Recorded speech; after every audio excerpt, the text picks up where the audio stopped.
At 18, she was forced to marry a feared mountain cowboy. Then his wedding gift revealed the man he truly was. The whole town came to watch Abigail Reed lose the last piece of freedom she had left. She stood inside the little white church of Mercy Ridge with a borrowed veil over her brown hair, her hands locked around a bunch of wild daisies that were already wilting in the heat. The dress she wore belonged to another woman, one taller through the shoulders and smaller at the waist, so the sleeves pulled tight when Abigail breathed, and the buttons at her back pinched like tiny warnings. She was only 18. Old enough, the town said, to become a wife. Too young, her heart whispered, to be handed to a man she had never met. Outside, the August wind dragged dust across the street and rattled the church windows. A horse stamped near the hitching rail. Somewhere in the back pew, a woman coughed behind her hand. Nobody spoke kindly. Nobody stood for Abigail the way a father should have stood for his daughter. Her father had been buried 10 months ago beneath a cottonwood tree at the edge of a dry field he never managed to own. Thomas Reed had died owing money to Silas Vane, the richest cattleman in Red Ash Valley. The debt had not died with him. It had sat like a black stone on Abigail's name until Silas came to the boarding house where she scrubbed floors and gave her a choice that was not a choice at all. 7 years of unpaid service in his house. Or marriage to his mountain nephew. A man called Wade Harrington.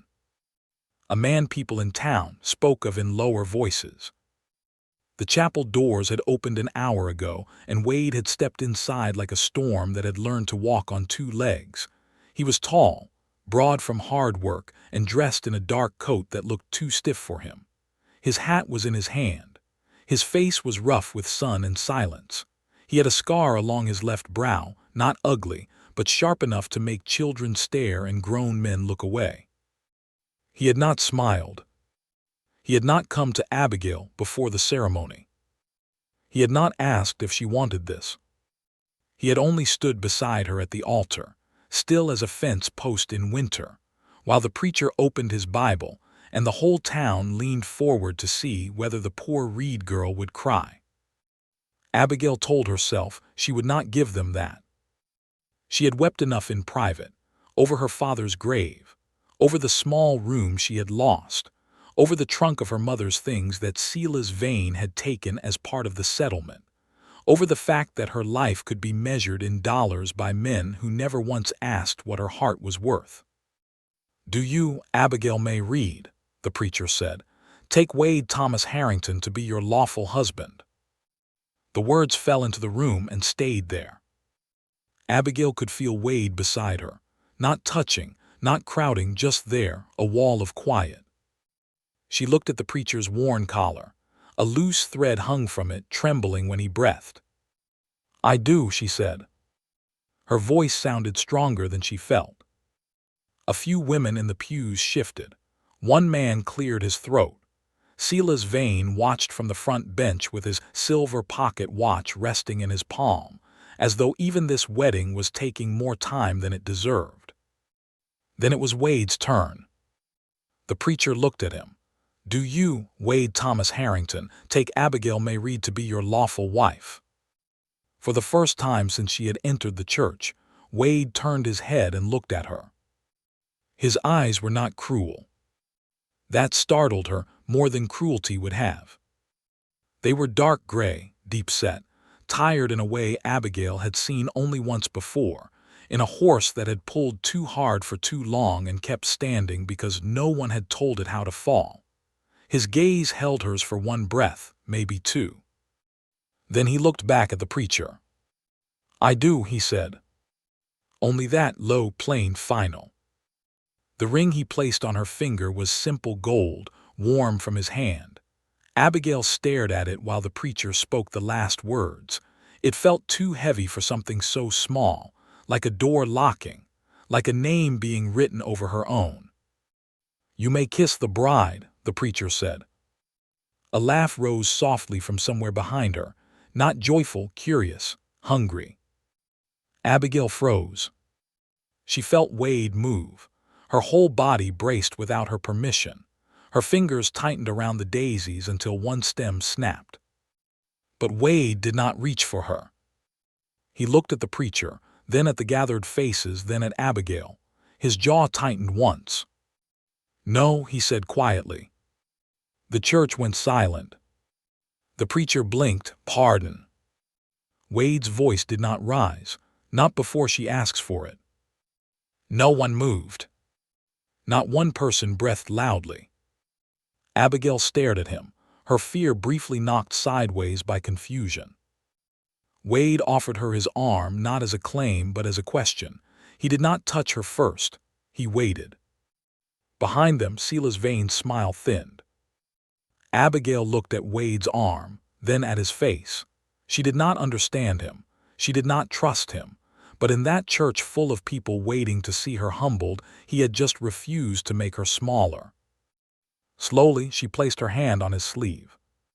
He led her down the aisle. No music played. No rice was thrown. No one cheered. The floorboards creaked beneath their steps, and every face turned as they passed. Abigail kept her chin up. Her hand rested lightly on Wade's arm, but she could feel the strength under the coat. He moved carefully, as though afraid one wrong motion might frighten her. That unsettled her more than anything. Outside, the sun struck her face. She blinked against it. The whole town had gathered in the dusty churchyard for the meal Sela's had provided: cold chicken, hard biscuits, pickled beans, and watered cider. It was not a celebration. It was a public closing of accounts. Abigail stood near the fence with her daisies in one hand and nothing in her stomach. A woman from the mercantile, Mrs. Darrow, drifted close with a smile sweet enough to hide poison. "Well," she said, looking Abigail over, "a mountain roof is better than no roof at all." Abigail said nothing.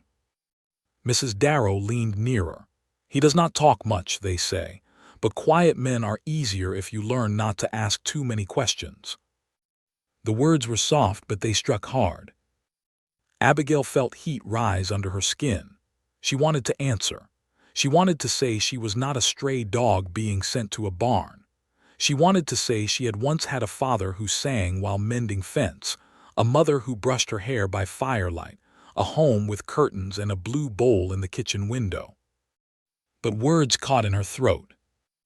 Before Mrs. Darrow could continue, Wade appeared at Abigail's side. "The wagon is ready," he said. He did not look at Mrs. Darrow. He looked only at Abigail, as though she were the only person in the yard whose answer mattered. Abigail nodded. "All right." She turned away from the woman without saying goodbye. Wade walked beside her to a dark bay horse hitched to a mountain wagon. A single trunk sat in the back, tied with rope. It held everything Abigail had left in the world: 2 dresses, her father's Bible, a cracked comb, 3 letters, and a folded piece of blue cloth from her mother's sewing basket. Wade helped her onto the wagon seat, but his hand left hers the moment she was steady. Then he climbed up beside her. Sela's vein came to the wagon before they could leave. His boots were polished so bright they looked wrong in the dust. "A clean arrangement," Sela said, smiling at Wade. "Debt settled, girl provided for, family duty done." Wade looked down at him. "Do not call my wife a settlement." The words were quiet. They were also sharp enough to cut. Sela's smile faded. Abigail turned her face toward the road so no one would see what moved through her eyes. Wade lifted the reins.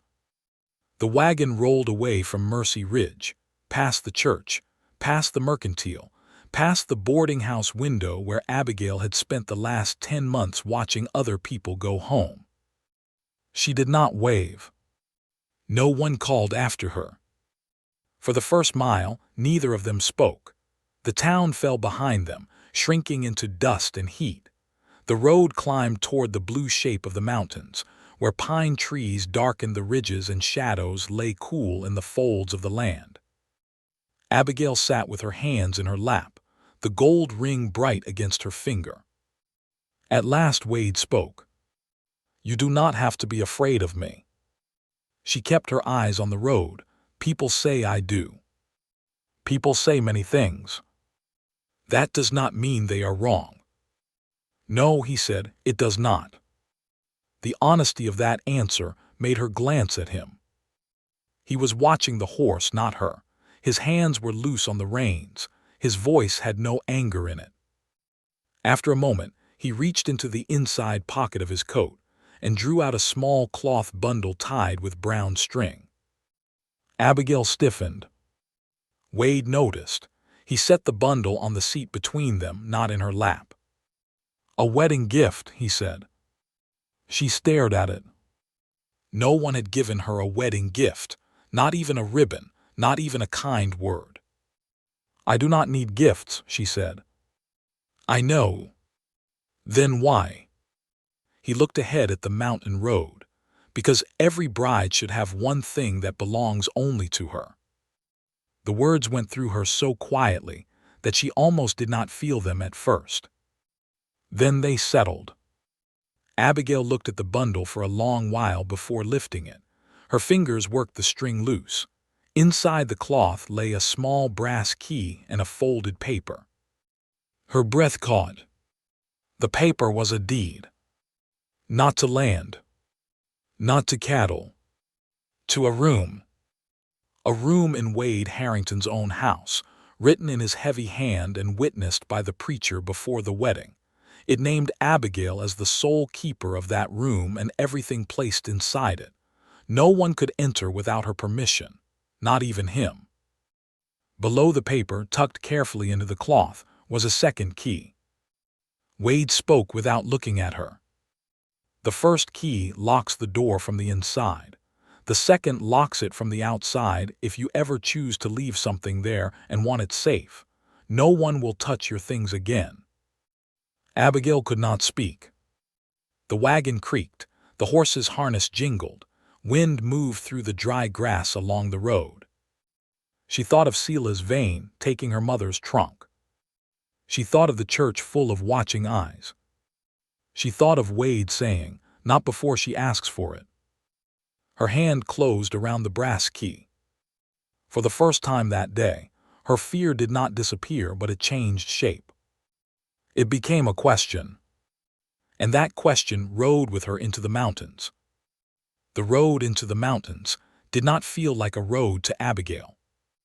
It felt like the world she knew was being slowly pulled away behind her, one turn of the wagon wheels at a time. Mercy Ridge disappeared first behind a low line of dry hills. Then the church steeple vanished. Then the last cottonwood tree at the edge of town slipped from sight, and with it went the only life she had ever known, hard as that life had been. Abigail kept her hand closed around the brass key until its teeth pressed marks into her palm. Wade Harrington said nothing more about the gift. That almost made it heavier. A cruel man would have watched her open it. A proud man would have waited for thanks. A lonely man might have explained too much, trying to soften what could not yet be softened. Wade did none of those things. He drove the wagon as if he had handed her something ordinary, like a cup of water on a hot day, and expected nothing in return. Abigail did not know what to do with that. She unfolded the paper again while the wagon climbed through a narrow pass between red stone walls. The handwriting was steady but plain, the letters large and square, like a man who had learned to write because it was necessary and then never bothered to make it pretty. Her name sat there in ink. Abigail Reed Harrington. She stared at it. Her old name, his name, both together. It should have felt like a chain. Instead, because of what the paper said, it felt more confusing than that. He had given her a door, a lock, a piece of privacy in a life where every choice had been taken from her. "Why did you ask the preacher to witness it?" she asked at last. Wade's eyes stayed on the road, "So it would not just be my word." "You thought I would not believe your word." "I thought you had no reason to." Abigail looked down at the key again. That answer settled between them. The bay horse pulled steadily, ears flicking at flies. Dust rose behind the wagon in a pale ribbon. The heat of the valley began to thin as the road climbed higher, though the sun still sat bright and hard above them. Pines appeared first in scattered clusters, then in darker stands that breathed resin into the air. Somewhere far above, a hawk turned slow circles without once moving its wings. Abigail had never been this far into the mountains. From Mercy Ridge, they had always looked like a wall at the end of the valley, blue and cold and impossible to touch. Now the wagon moved inside them, and she felt small in a way that was not quite fear. The land was too large to care about human gossip, too old to know Sela's Vane's name, too steady to lean close and whisper about a poor girl's wedding. For that alone, Abigail almost liked it. Almost. The road narrowed after another hour. Brush scraped the wagon wheels. The horse slowed at a steep climb, and Wade leaned forward slightly, guiding him around exposed roots and stone. His coat had come off and lay folded behind them. His shirt sleeves were rolled to his forearms, and Abigail noticed scars there. Not one or two, but many, pale lines over tanned skin, some old and some newer. She looked away before he could see her looking. "What is the horse's name?" she asked, more to fill the quiet than because she needed to know. "Jonah." That made her glance at him. "You named a horse Jonah." "He came with the name." "Do you like it?" The horse does not seem bothered. Despite herself, Abigail almost smiled. Almost. She turned her face toward the trees before it could happen. Wade did not seem to notice, or if he did, he gave no sign. The sun had dropped behind the western ridge by the time the wagon came out of the timber, and the Harrington place appeared below them. Abigail had expected a dark cabin pressed against rock, something mean and shut away, something that matched the stories people told. Instead, she saw a wide mountain hollow with long grass moving in the evening wind, a log house with a deep porch, a stone chimney, a barn with a red roof faded by weather, and a rail fence that curved around a pasture where horses grazed in the gold light. Beyond the house, the mountains rose like watchmen. There was no grandness to the place, no painted trim, no flower beds arranged for show, but it was cared for. The fence rails were straight, the barn door hung level, firewood was stacked under cover, a wash line stood behind the house, empty but clean. Someone had swept the porch. Someone had prepared. Abigail noticed that before she meant to. A black and white dog came trotting from the barn, stopped halfway across the yard, and stared at the wagon with solemn eyes. "That is Bishop," Wade said. "Does he bite?" "Only biscuits." Abigail looked at him, uncertain whether that was another dry joke. Wade's face remained serious. The dog's tail gave one slow sweep. The wagon stopped before the porch. Wade climbed down first, then came around to her side. He reached up, then stopped himself and lowered his hand. "You can step down on the wheel hub," he said. "It is steady." Abigail gathered her skirt and climbed down without his help. Her boots struck mountain dirt. Cooler air moved over her face. It smelled of pine, horse, wood smoke, and something sweet she could not name. For one small moment, she forgot to be afraid. Then the house door creaked in the evening wind, and the fear returned. This was his place, his walls, his land, his world. She was the stranger here. Wade lifted her trunk from the wagon as though it weighed no more than a flour sack. Abigail followed him up the porch steps, Bishop padding behind her close enough that she could hear his nails click against the boards. Inside, the house was quiet and dim. The main room held a table, 2 chairs, a stone fireplace, shelves with a few books, and a rifle mounted high above the mantel. Abigail's eyes caught on it. Wade saw.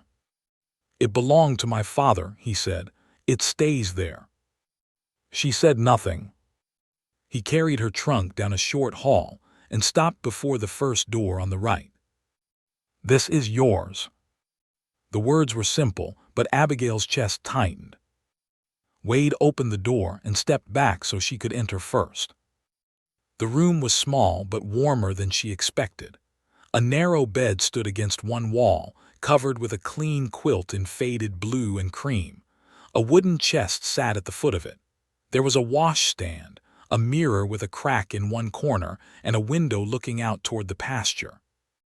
On the sill stood a little glass jar filled with mountain flowers, yellow, white, and purple, their stems uneven, like someone had picked them without much skill but with careful intent. Abigail walked in slowly. The key in her hand matched the lock on the door. "There is a bolt too," Wade said from the hall. "Inside." She turned.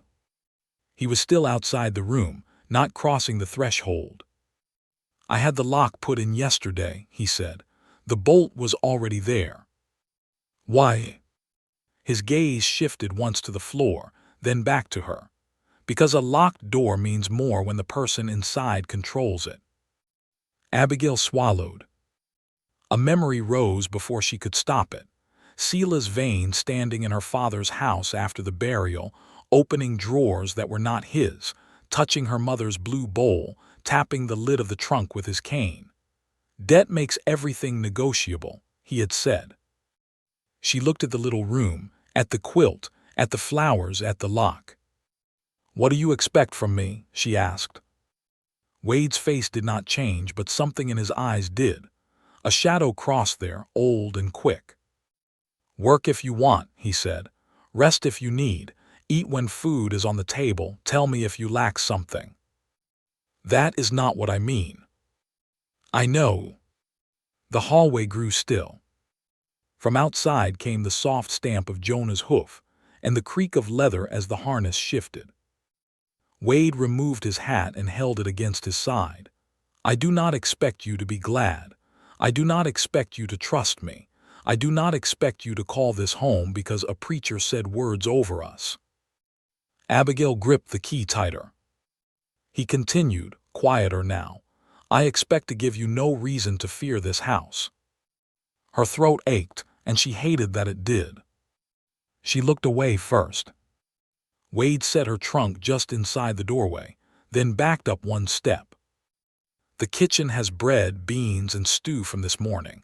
I will put Jonah away and bring in water." He paused. "You may lock the door whenever you like." Then he turned and left her standing in the room that was somehow hers. Abigail waited until his boots faded down the hall. She closed the door, slid the bolt, and stood with both hands pressed against the wood. The sound of that bolt moving into place broke something open inside her. She had not cried in the church. She had not cried when Mercy Ridge vanished behind the hill. She had not cried when Silas smiled as if he had done something generous. But now, alone in a stranger's house with a key in her palm and wildflowers on the sill, Abigail bent her head and let 3 silent tears fall onto the borrowed wedding dress. Only 3. Then she wiped her face with her sleeve. "No," she whispered to herself, "not yet." She took off the veil and folded it carefully. She loosened the tight buttons of the dress with difficulty, changed into her own plain cotton clothes, and placed her father's Bible in the wooden chest. She put the brass key beside it, then changed her mind and tied it on the string around her neck under her blouse. When she opened the door again, the house smelled of warming stew. Wade was at the stove, awkwardly stirring a pot that did not need stirring. He looked too large for the kitchen, like a bear trying to behave politely in a parlor. Bishop lay by the hearth, watching him with the patient disappointment of a dog who had seen better cooking. Abigail stepped into the main room. Wade turned. "I can cook enough to keep a man alive." "That is not the same as supper," she said. The words came out before she could stop them. For one second, she feared she had gone too far. Then Wade looked down at the pot. "No," he said, "it is not." Something in the room eased. Abigail crossed to the stove. "Move aside." He did. She tasted the stew, added salt, found onions in a basket, sliced them thin, and stirred them in. She located cornmeal and a pan, then set to work because work was easier than fear. Work gave her hands something to do. Work had rules. Flour, water, salt, heat. These things made sense. Wade stayed out of her way. When they sat at the table, the silence was not comfortable, but it was bearable. Bishop moved close to Abigail's chair and rested his chin near her boot. She looked down at him. "You are not getting any," she said. His tail thumped once. Wade watched this from across the table. He believes every woman is kinder than every man. That may be the first sensible belief I have heard today. Wade's mouth shifted faintly. Not a smile, but almost. Abigail lowered her eyes to her plate before he could see that she had noticed. After supper, he washed his own plate before she reached for it. That surprised her too. Everything surprised her here, and she did not like being a woman so easily startled by basic decency. Night settled quickly in the mountains. The windows turned black. The fire made low sounds in the hearth. Wind moved along the eaves like something searching for a way in. Abigail took her trunk room candle and stood in the hallway.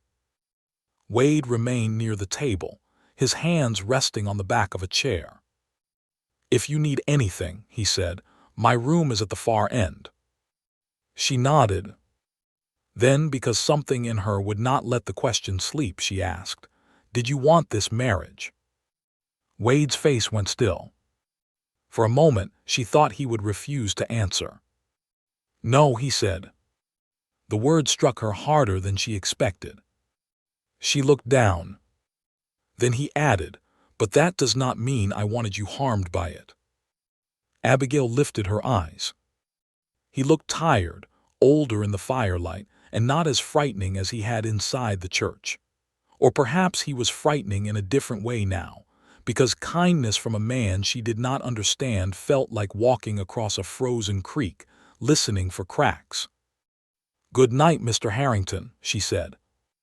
His gaze softened at the formality, but he did not correct her. "Good night, Abigail." She went into her room and closed the door. The bolt slid home. For a long while she sat on the bed without undressing, listening. She heard Wade move quietly through the main room, heard the back door open and close, heard water poured into a basin, heard a chair scrape softly, then stillness. No anger. No demands. No footsteps stopping outside her door. Only the wind, the house, the fire, and somewhere beyond the walls, a horse shifting in the barn. Abigail lay down beneath the faded quilt. The flowers on the sill were silver shapes in the moonlight. The key around her neck rested against her skin, small and hard and real. She told herself not to trust him. Not yet.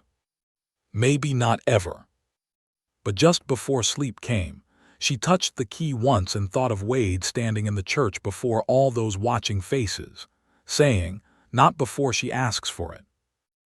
And for the first time since her father died, Abigail slept behind a door no one had the right to open. Morning came pale and cold over Harrington Hollow. Abigail woke before the sun touched the window, not because anyone called her, but because years of boarding house work had trained her body to rise before mercy had a chance to find her. For a moment, she did not know where she was. The ceiling was lower than the one in the boarding house attic.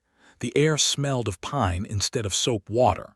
The quilt over her was heavier than anything she had owned in years. Then she felt the key against her chest. Everything returned. The church, the wagon, Wade Harrington's quiet voice, the room that belonged to her. She lay still, listening. The house was silent except for the soft pop of dying embers in the stove. No footsteps waited outside her door. No impatient knock. No voice telling her to rise and earn the roof over her head. Abigail turned her head toward the window. Beyond the glass, the pasture lay silver with early frost, though it was still summer below in the valley. The mountains made their own weather up here, their own rules. She sat up and touched her hair, which had loosened from its pins in the night. For one strange breath, she felt like a girl again, waking before chores in her father's house, hearing him cough in the kitchen while coffee boiled. The memory hurt because it was gentle. She dressed quickly in her brown skirt and white blouse, braided her hair, and opened her door. The main room was empty. Wade's hat was gone from the peg. His boots were gone from beside the hearth. A folded note lay on the kitchen table under a tin cup. Abigail stared at it before picking it up. Gone to mend the south fence. Coffee is in the blue tin. Flour is above the stove. Do not lift the water bucket if it is too heavy. I will bring more when I return. That was all. No order, no demand, no list of duties waiting like a sentence. She read it twice. Then she set it down and frowned at the last line. Do not lift the water bucket, she muttered, as if I am made of spun sugar.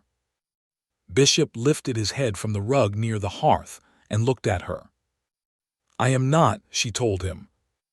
His tail thumped once, possibly in agreement, possibly because he hoped the conversation would lead to breakfast. Abigail built the fire, found the coffee, and set water to boil. The kitchen was arranged plainly but sensibly. Everything had a place, though not always the place she would have chosen. A man's kitchen, she thought. Useful, clean, lonely. There were 2 plates on the shelf, 2 cups, but one looked as if it had not been used in years. A blue cup with a chip near the handle sat at the back, turned slightly away. She noticed it. She did not touch it. By the time the sun broke over the ridge, she had coffee ready, biscuits in the oven, and beans warming from the night before. She carried a bucket to the pump herself. It was heavy, yes, but not too heavy. The cold iron handle bit into her palm, and the first rush of water came out sharp and clear. She paused there, looking across the yard. The Harrington place was different in morning light, less mysterious, more work-worn. The barn leaned a little at one corner, though it had been braced well. The chicken coop needed new wire. The garden behind the house had good soil but had gone dry at the edges. A line of shirts hung beside the wash barrel, patched at elbows and cuffs. Wade had kept the ranch alive, but only just. Like a man keeping a promise after forgetting why he made it. Abigail understood that kind of living. She had done it herself. She carried the bucket inside, refusing to spill more than a little, and had just set it down when Wade came through the back door. He stopped when he saw her. His shirt sleeves were rolled high, dust clung to his boots. A fresh scratch marked one forearm. He looked from her face to the water bucket, then to the stove. You lifted it, he said. I did. I said you did not need to. No, she said, setting biscuits on the table. You said not to if it was too heavy. His gaze held hers. It was not too heavy, she added. For a moment, he looked as if he might argue. Then he removed his hat and hung it by the door. Fair enough. That surprised her. Most men Abigail had known would rather lose a tooth than admit a woman had answered them correctly. Wade simply sat at the table, accepted the coffee she poured, and did not mention the bucket again. They ate in quiet, not the sharp silence of the wagon, not the strange silence of the first supper. This one had small sounds inside it, spoon against tin, Bishop breathing near the stove, wind brushing the porch boards, Wade shifting once when the scratch on his arm pulled. Abigail noticed the scratch again. You caught your arm, she said. He glanced down, fence wire. It needs cleaning. It is nothing. That is what people say before nothing turns red and swollen. He looked at her. You have experience with fence wire. I have experience with men pretending wounds do not exist. Something in his face changed, just enough to tell her the words had landed somewhere deeper than she intended. She regretted them, then did not. Truth was still truth, even when it stepped too close. I have carbolic and clean cloth, she said. Where? Top shelf by the flour. She rose, found what she needed, and came back. He held out his arm without complaint. That too surprised her. She cleaned the scratch with careful hands. Wade did not flinch, but his fingers tightened once around his coffee cup. Abigail saw it. "So the mountain man does feel pain," she said. His eyes flicked to her, and for 1 second there was something almost amused in them. "Only when someone pours fire on my arm. This is medicine. Medicine lies about itself." Abigail pressed the cloth harder than necessary. He exhaled through his nose, and she was almost certain that if he had been any other man, he might have laughed. Almost. When she tied the strip of cloth around his forearm, her fingers brushed his skin. His arm was warm from work, strong under her hand.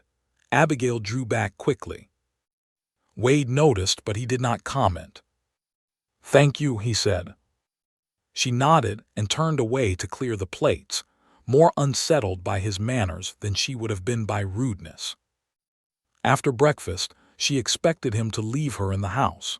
Instead, he stood by the door with his hat in hand. "If you want work, the garden could use saving." "I saw. The beans may come back. Carrots too, not sure about the squash." "The squash looks offended, not dead." His mouth shifted. Again almost. "There is a mare in the barn due to foal in a few weeks," he said. "Name is Mercy. She does not trust quick hands." "Neither do I." He looked at her for a quiet moment. "Then you may understand each other." That was how Abigail's first full day as Mrs. Harrington began. Not with commands, not with soft words, but with work. She weeded the garden until the sun climbed over the roof and warmed the back of her neck. Bishop lay in the shade and watched as if supervising.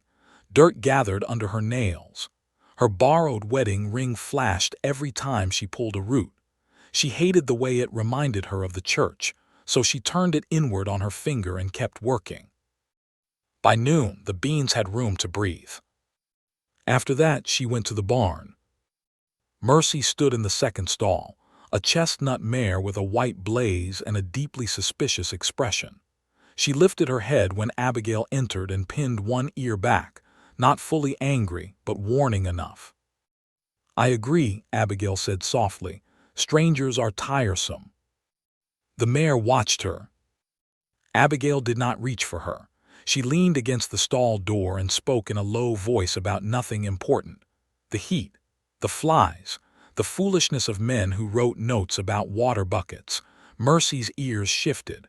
Bishop sat outside the barn door, unwilling to enter but unwilling to leave. After a time, the mare stepped closer.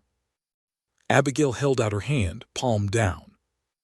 Mercy breathed against her fingers, warm and grassy, then allowed one brief touch along her neck before moving away.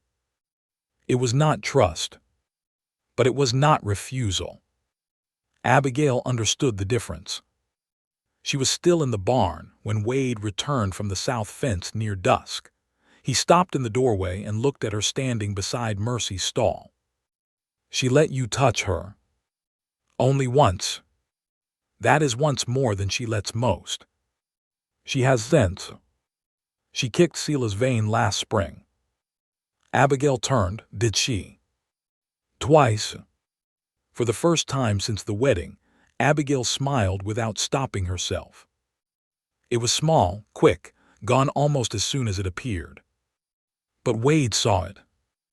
The look on his face changed so suddenly that Abigail's smile vanished, not from fear, but from the strange shock of being witnessed.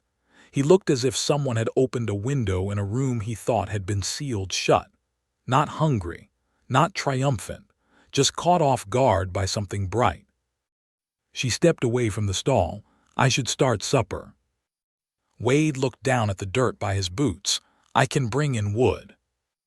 "Then do that." He did. That evening they ate beans, biscuits, and fried onions. Not much of a meal by a rich man's standard, but warm and honest. Abigail found herself less careful with her movements. She passed the salt without thinking. Wade refilled her cup before she asked. Bishop slept with his head on his paws near the door, twitching in a dream. After supper, While Abigail wiped the table, Wade took something from the shelf near the fireplace. A small wooden box. He held it for a moment before setting it on the table. "I found this in town last month," he said, "before I knew who Silas meant to send up here." Abigail stilled. The box was old and carved with a pattern of tiny leaves. One hinge was bent. The lid had been rubbed smooth by years of hands. "What is it?" she asked. "Yours, I think." Her chest tightened. Wade opened the lid. Inside lay her mother's blue ribbon, the one that had been tied around the handle of the sewing trunk Silas Vane had taken. Beneath it was a silver thimble Abigail knew at once because her mother had worn it every winter evening while mending by the fire. Abigail could not move. "I saw it at Vane's storehouse," Wade said quietly. "He had a pile of things marked for sale. I recognized the Reed name burned into the trunk. I bought back what I could before he noticed I cared." Abigail reached into the box with trembling fingers and touched the thimble. A sound rose in her throat, but she held it down. "Not here, not in front of him." "You should have told me yesterday," she said, though her voice had no sharpness in it. "I thought one gift was enough for a day." She closed her hand around the thimble. The room blurred. It was such a small thing, a thimble, a ribbon, worth almost nothing to anyone else, but her mother's hands had touched them. Her mother had hummed over them. Her mother had existed, and here was proof that Silas Vane had not managed to turn every memory into property. Abigail pressed the thimble to her palm. "Why would you do this?" she whispered. Wade stood very still across from her. For a long time he said nothing. Then he looked toward the dark window, where their reflections hovered faintly in the glass. "Because someone should have done it before now." That broke the last of her strength. Abigail turned away quickly, but not before one tear fell. Wade did not move toward her. He did not offer comfort she had not asked for. He simply turned to the stove, took the kettle from the hook, and poured hot water into a cup as if giving her privacy inside the same room. That kindness was almost harder to bear than pity. A few moments later, when she had wiped her face, she looked back. Wade was still by the stove, his back turned, one hand resting on the iron edge. His shoulders looked heavy, not with the day's work, with something older. Abigail placed the thimble back in the box and closed the lid. "Mr. Harrington," she said. He turned. "Thank you." He nodded once, but his eyes did not lift to hers. That was when Abigail knew there was a story inside him that the town had never told right. If this quiet moment touched your heart, stay with Abigail a little longer, because sometimes the first sign of love is not a kiss or a promise. Sometimes it is a man giving back one small piece of what the world stole. That night, Abigail carried the wooden box to her room and placed it inside her chest beside her father's Bible. She locked the chest with the second key Wade had given her, then sat on the edge of the bed listening to the house settle. For the first time, the room did not feel only like a hiding place. It felt like the beginning of a place where pieces of her life might be gathered again. But just before she blew out the candle, she heard a sound outside. A horse. Not in the barn. On the road. Abigail moved to the window and pushed the curtain aside. Down near the lower gate, half hidden by moonlight and pine shadow, a rider sat watching the house. He did not call out. He did not come closer. He only sat there, still as a bad memory, before turning his horse and disappearing back toward the valley. Abigail did not sleep after seeing the rider. She stood by the window long after the shadow disappeared down the mountain road, her fingers curled into the curtain, her breath held so tightly her chest began to ache. The moon was thin above the pines. The yard looked peaceful again. The gate stood closed. The barn was dark. Bishop had not barked, which troubled her more than if he had. A stranger who could pass the dog without raising alarm was either known to the ranch or careful enough to be dangerous. Abigail lowered the curtain and listened. The house was quiet. At the far end of the hall, Wade's room held no sound. She did not want to wake him. She did not want to admit she had been frightened by a shape in the dark. But the memory of the rider would not leave her. He had sat too still. He had watched too long.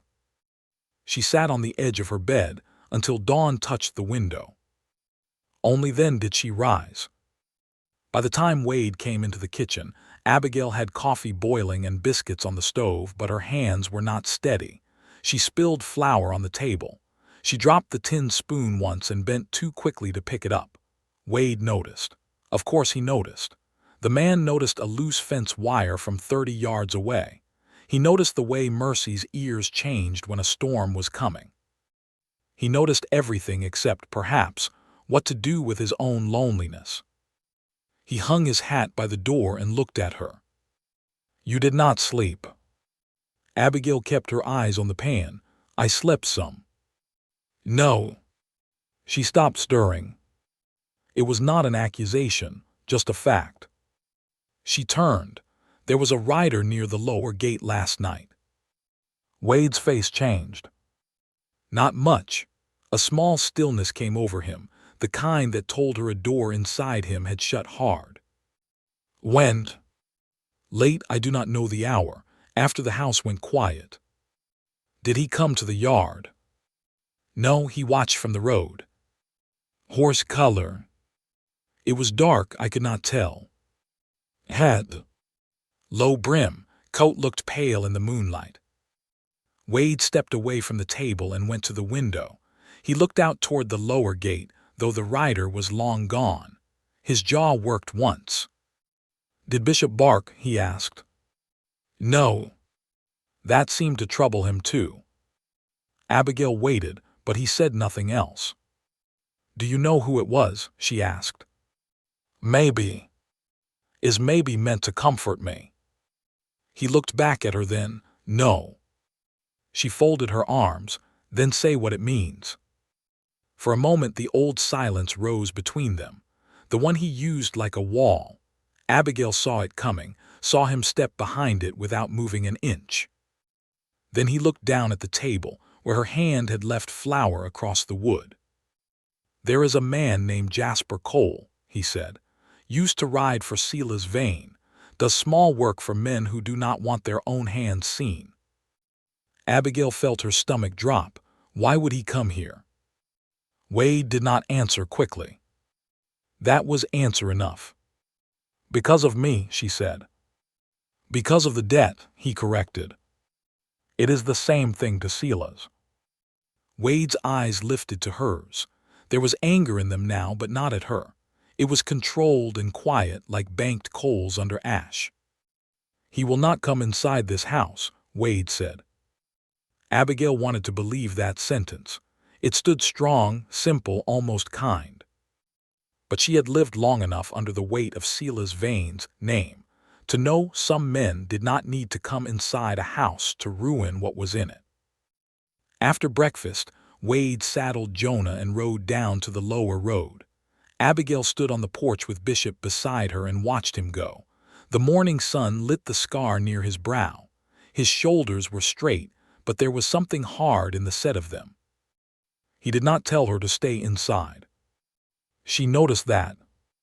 Instead, before mounting, he said, "Keep Bishop near you." "I will." "If anyone comes, do not step off the porch." "I know how to be careful." He held her gaze for a breath. "I believe you do." Then he rode. Those 4 words stayed with her longer than they should have. "I believe you." Not a command, not a warning, not a man speaking down to a girl barely grown, just belief placed in her hands as plainly as the key had been. Abigail worked because waiting without work was a slow kind of madness. She scrubbed the kitchen shelves. She carried water. She weeded the garden. She checked Mercy, who was in a restless mood and swished her tail as if all human problems were foolish compared to carrying a foal in mountain heat. "You are right," Abigail told her softly. "Most human problems are foolish." Mercy blew warm air against her sleeve. By noon, Wade had not returned. By mid-afternoon, clouds gathered above the high ridges, thick and gray at their bellies. Wind moved down the hollow, carrying the smell of rain that might or might not come. Abigail brought laundry in before it could be blown from the line. Bishop followed her everywhere, not playful now, but alert. Twice he stopped and looked toward the trees. Each time Abigail stopped too. Nothing moved. Still the old fear returned. Not sharp fear, worse than that, familiar fear. The kind that had lived with her after her father died and Silas began appearing at the door with papers and witnesses and polite threats. The kind that taught a person to listen for boots on a porch. Near sundown, Wade returned. Abigail heard Jonah before she saw them. She came out onto the porch, wiping her hands on her apron. Wade rode into the yard slowly. His shirt was dusty. A dark bruise had begun to rise along his cheekbone. Abigail froze. He dismounted before she reached the steps. "What happened?" "Nothing serious." "That is a lie men tell badly." His eyes flicked to her. Jasper was on the lower road. Her heart tightened. "You found him." "He let me find him." "What does that mean?" "It means he wanted a message carried back up here." Abigail stepped off the porch despite what he had said that morning. Wade saw but did not tell her to move back. His silence allowed it. "What message?" Wade loosened Jonah's saddle strap, but his hands were slower than usual. "Silas says the marriage settled the debt only if the marriage holds." The word struck her. The clause. The one hidden in the papers she had barely understood before the wedding. Her place in Wade's house depended in Silas's mind on Wade continuing to allow it. If Wade sent her away, the debt returned. If Abigail ran, the debt returned. If Silas could prove the marriage false or failed, he would have his hook back in her life. Abigail touched the key beneath her blouse. Wade looked at her hand, then away. "He sent Jasper to remind me," he said. "Remind you?" "That I can still return you." The yard went very quiet. A low wind moved dust along the ground. Bishop stood beside Abigail, stiff-legged, eyes on the road. Abigail looked at Wade's bruised cheek. "And you told him what?" Wade pulled the saddle from Jonah and set it over the rail. His back was to her when he answered. "I told him there was no return." Her breath caught. He turned then. "I told him you are not freight, not property, not a debt note that can be sent back when a man changes his mind." Abigail could not speak. Wade's voice stayed low, but she heard the weight inside it. "Then Jasper said Silas would like to hear me say that in court. I told him I would." "And the bruise?" He did not care for my tone. Despite everything, a small, shocked sound escaped her. Not a laugh, not quite. The fear in her chest cracked around it. Wade looked at her, and something near warmth passed across his tired face. "I kept my tone," he said. Abigail pressed her lips together. "I can see that." He touched the bruise lightly and winced. "Come inside," she said. "I will clean it." "It is only a bruise." "Then you can sit still while I do nothing serious." This time he almost smiled. Inside, she made him sit at the kitchen table and dipped a cloth in cool water. The bruise lay high on his cheek, darkening under the skin. Abigail stood close enough to feel the heat coming off him from the ride. He kept his hands folded on the table, as if making sure she never had to wonder where they were. She pressed the cloth gently against his face. He closed one eye. "Does it hurt?" "Yes." She paused. His honesty made her throat ache. Most men would have said no. Wade said yes, like pain was not shameful if spoken plainly. "You should have brought the sheriff," she said. "The sheriff eats supper at Silas Vane's table twice a month." Abigail lowered the cloth. "Of course he does." Wade opened his eye and looked at her. "But Jasper will not come close tonight." "You know that." "I know men like him. He was sent to test a gate. He found it closed." The word gate made Abigail think of the lower road, the watching rider, the way her life still seemed surrounded by men testing how easily she could be moved. "I hate that he still has a say in my life," she whispered. Wade did not answer at once. Then he said, "He has less than he thinks." She looked at him. "How?" Wade hesitated. His gaze moved toward the mantel, toward the rifle that belonged to his father, then to the shelf beneath it where a stack of old papers sat tied with cord. His jaw tightened. "There may be something wrong with your father's debt note." Abigail went still. "What?" "I saw the copy Silas brought before the wedding. I did not know your father's hand, so I had no reason to question it. But yesterday, when I bought back your mother's thimble, I saw the name burned into the trunk. Reed. The letters were shaped differently than on the note." "My father burned that trunk himself," Abigail said. "He marked all our things." "I know." Her voice sharpened. "No, you do not know. My father was not a cheat." "I did not say he was. He borrowed money because the drought killed our crop. He meant to pay it back." "I believe that." "You do not know that either." "I believe you," Wade said. The room stilled. Abigail looked away, shame rising hot after her burst of anger. She had not meant to strike at him. The wound was old. He had merely touched near it. "I am sorry," she said quietly. "You do not need to be sorry for defending your father." She looked back. Wade reached for the tied stack of papers, but did not untie it yet. "When Silas came to me about the marriage, he said your father owed $380. Abigail frowned. $340. Wade's eyes narrowed slightly. "You are sure?" "I heard Silas say it more than once. 340. He wrote 380 on the settlement." The words moved through her slowly, then turned cold. $40 more. "Yes. That could be a mistake." "It could." But his face said he did not believe it. Abigail sank into the chair across from him. Her hands felt cold despite the warmth of the room. "If he changed that," she said, "what else did he change?" Wade untied the papers. "That is what we need to find out." "We." "Not I, not you." "We." The word was small, but it steadied her.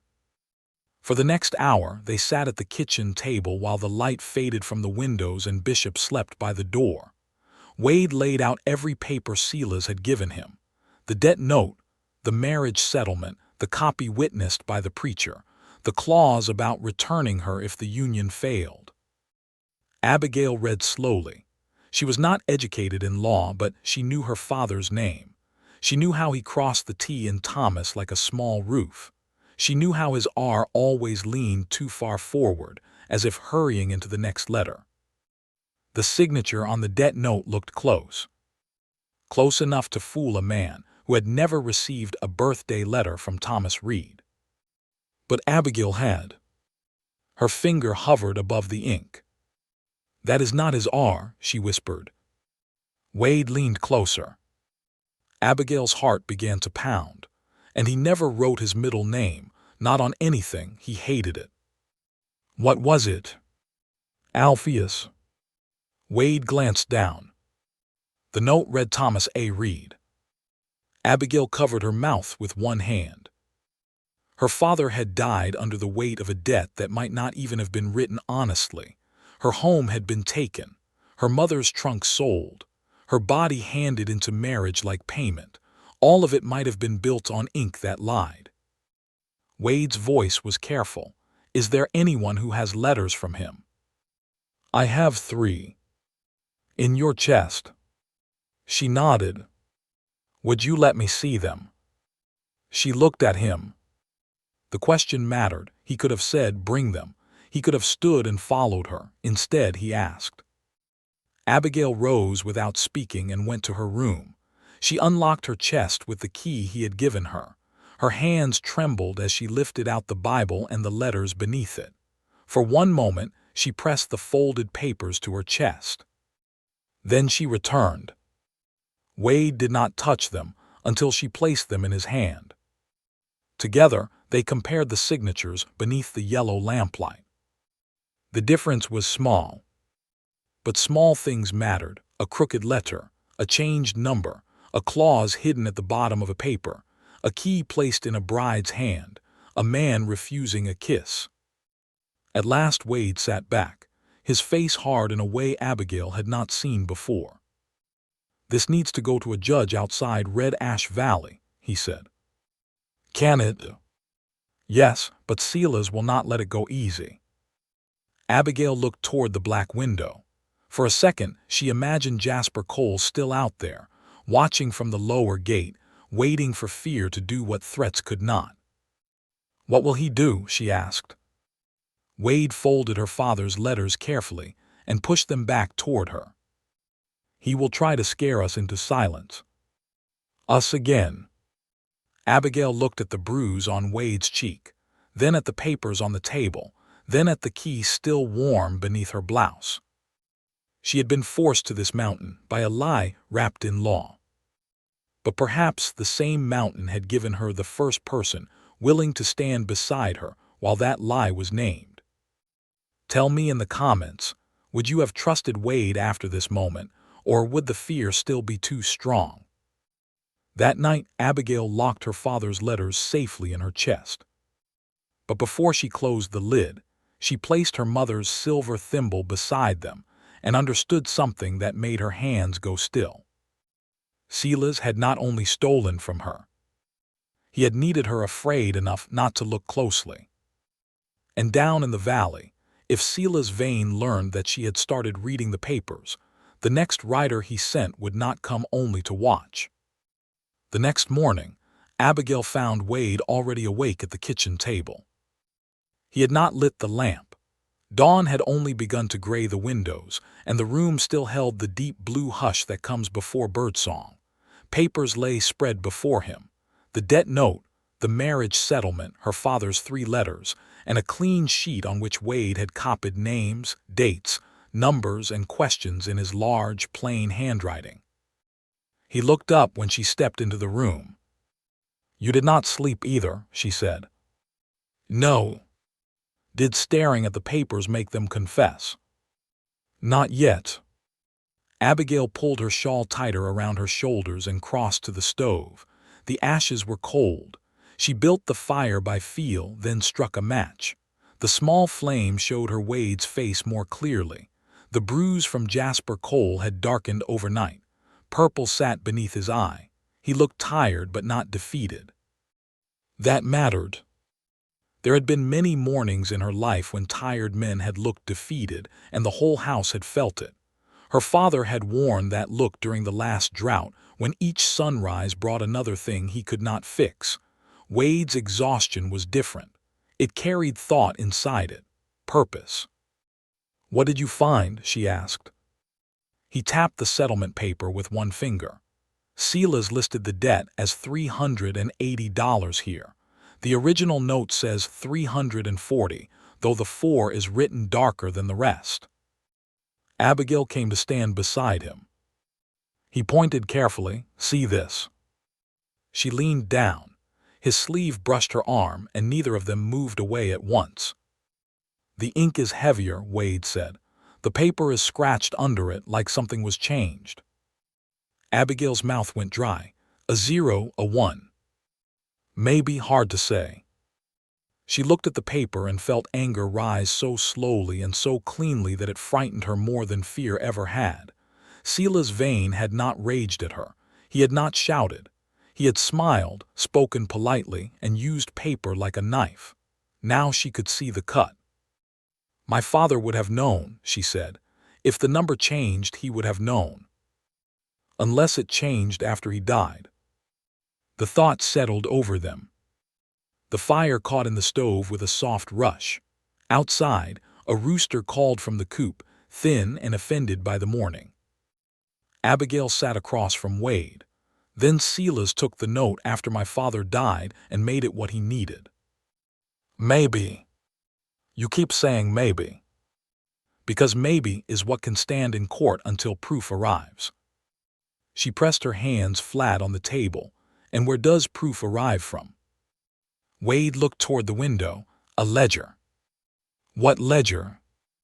Every man like Silas keeps one. Not the clean book he shows the bank. The other one. The one that tells the truth because even dishonest men need to remember their dishonesty. Abigail thought of Silas's storehouse, of shelves full of marked crates and trunks, of the sharp smell of tobacco and old leather. She had been there only once after the wedding, when Wade bought back her mother's thimble. Silas had stood by the door with his cane, smiling as if every object there had chosen him willingly. You think he wrote the real debt somewhere? I think he wrote enough. Then we need that ledger. Wade's gaze snapped to hers. No. The word was immediate. Abigail straightened. No. No. You do not even know what I mean. I know what you are thinking. You do not.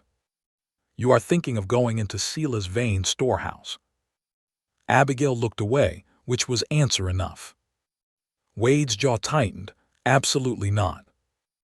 Her temper, tired from a sleepless night and sharpened by old grief, rose fast. You do not get to decide what I risk for my father's name. No, he said, but I can tell you that walking into Vane's storehouse would be foolish.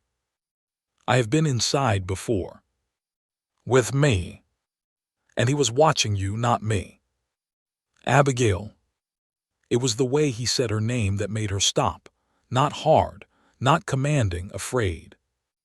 She had not expected fear from him, and the sight of it under his control unsettled her.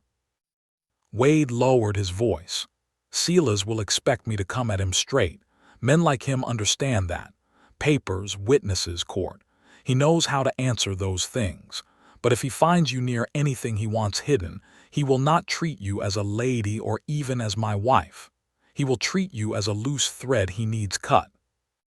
The words were plain but not cruel. She looked at the papers again. What do you suggest then? I ride to Briar Junction. There is a circuit judge there who does not eat at Silas's table. We show him the papers and ask for time to challenge the debt. That takes days. 2 there, 2 back. And while you are gone, you stay here. Abigail laughed once without humor, so we are back to that. Wade's eyes darkened. Back to what? The valley deciding my life, while I wait behind a locked door. That is not what I meant. But it is what it feels like. The sentence came out quieter than her anger, and because of that, it hurt more. Wade leaned back slowly. For a long moment, he said nothing. The old version of him might have ended the conversation there. The man people whispered about would have gone cold and silent until there was no room left for Abigail's voice. But Wade Harrington surprised her again. He took a breath. Then tell me how to make it different, he said. Abigail looked at him. The question did not erase the danger. It did not give her proof or power or protection, but it gave her space to answer, and no one had given her that in a long time. She sat back, arms folded. I am not asking to sneak into Silas's storehouse tonight, she said. I am asking not to be treated like something breakable because men have already broken enough around me. Wade looked at the table. I know. I can think. I can remember. I can look people in the eye and hear what they did not mean to say. I know Mercy Ridge better than you do. I know who talks, who lies, who drinks too much cider and tells secrets near open windows. The corner of his mouth moved faintly. That is a long skill. It is one most women learn early. The almost smile faded, but not because he was offended, because he understood something he wished were not true. After a moment he nodded, "All right." Abigail blinked, "All right. We do this together, but not recklessly." She studied him, uncertain whether to trust the quick surrender. Wade reached for the clean sheet and pushed it between them. "You tell me who in town might know something about the debt, not Silas's friends. People who saw papers, heard amounts, handled mail, cleaned rooms, filed accounts. We start there." Abigail looked at the blank paper. Then she picked up the pencil. The first name came easily. "Mrs. Ellen Price," she said. "She keeps the boarding house. Silas met with men in her parlor twice after my father died." Wade wrote it down. "Harvey Mills at the bank," she continued. "He hated my father, but he hates Silas more. He would never say that aloud unless someone made him angry." "Can you make him angry?" "Probably." Wade looked up.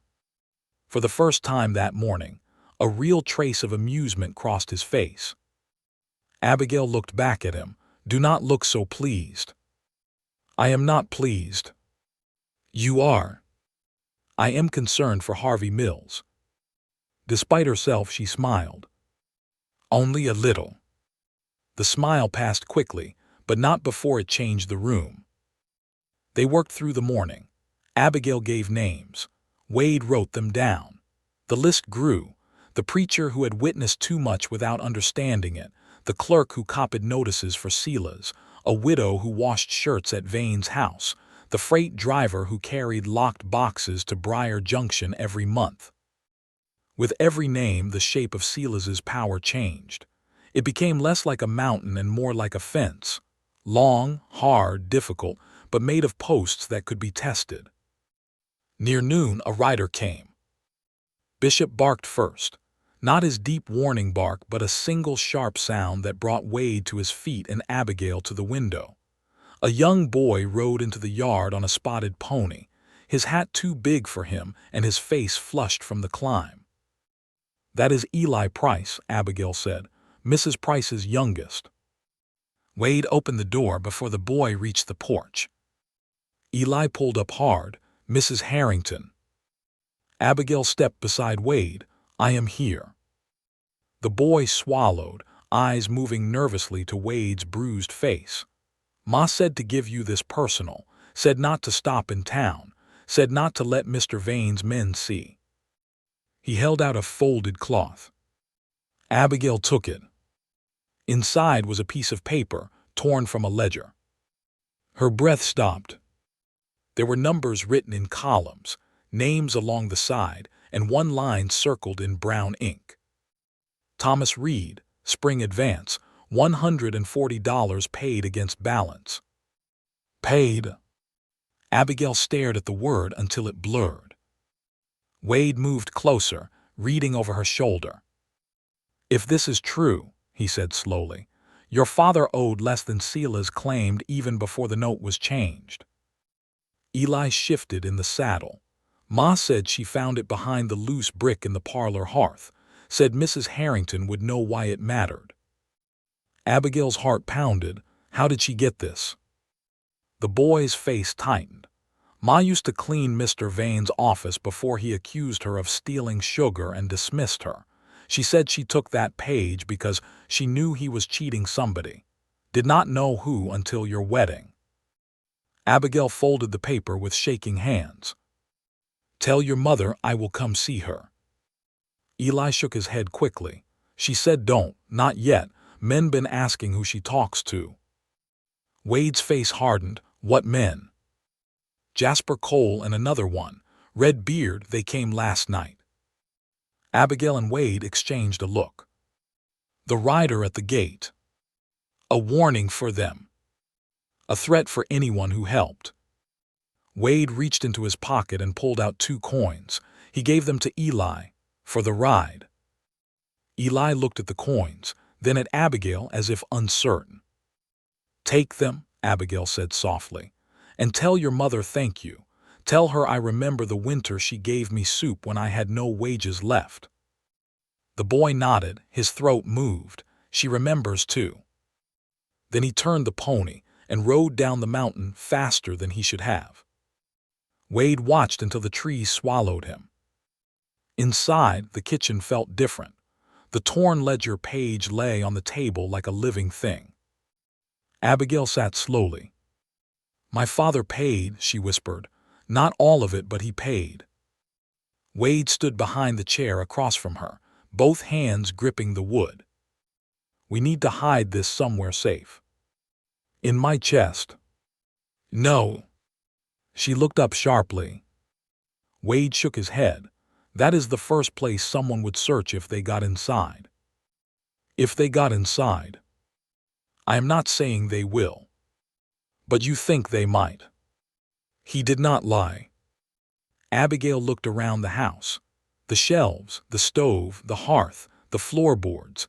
Then her eyes fell on the blue cup at the back of the shelf, the chipped one no one used.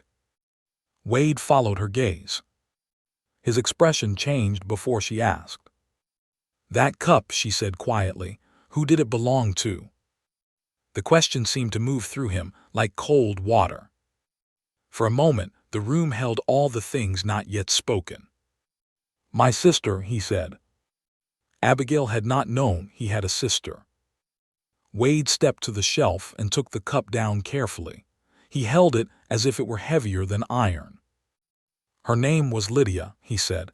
"She died 8 years ago." "I am sorry." He nodded once, but his eyes stayed on the cup. "There is a loose stone behind the shelf," he said. "She used to hide peppermint there when we were children. No one knows about it." He moved the shelf just enough, worked a small stone free from the wall, and revealed a narrow hollow behind it. Abigail watched in silence. He held out his hand for the ledger page. She gave it to him. Their fingers touched. This time, neither pulled back quickly. Wade folded the paper smaller, wrapped it in oilcloth, and placed it inside the hiding place. Then he replaced the stone and set the blue cup back where it had been. Abigail looked at it differently now. A room with a lock, a mother's thimble, a dead sister's hiding place. Piece by piece, Wade was giving her not only safety but the hidden map of his life. That realization frightened her in a new way. Not because he was dangerous, because she might begin to care. If you believe one hidden truth can change everything, stay with this story, because Sila's vein has not shown his worst move yet. That evening, clouds rolled over the mountain before supper. Thunder sounded far off, soft at first, then closer. Wade went to check the barn doors. Abigail set bread near the stove and kept glancing toward the shelf with the blue cup. When Wade came back, rain had started to fall in hard silver lines behind him. "We will leave for Briar Junction tomorrow," he said. "Both of us." Abigail turned. "Both. You know the names, you know your father's hand, and you were right." "About what?" He removed his wet hat and looked at her across the room. "You should not have to wait behind a locked door while other people decide your life." The words entered her quietly and stayed. Before she could answer, Bishop stood from the hearth. His growl filled the room. Wade turned toward the window. Abigail followed his gaze. A lantern moved beyond the rain.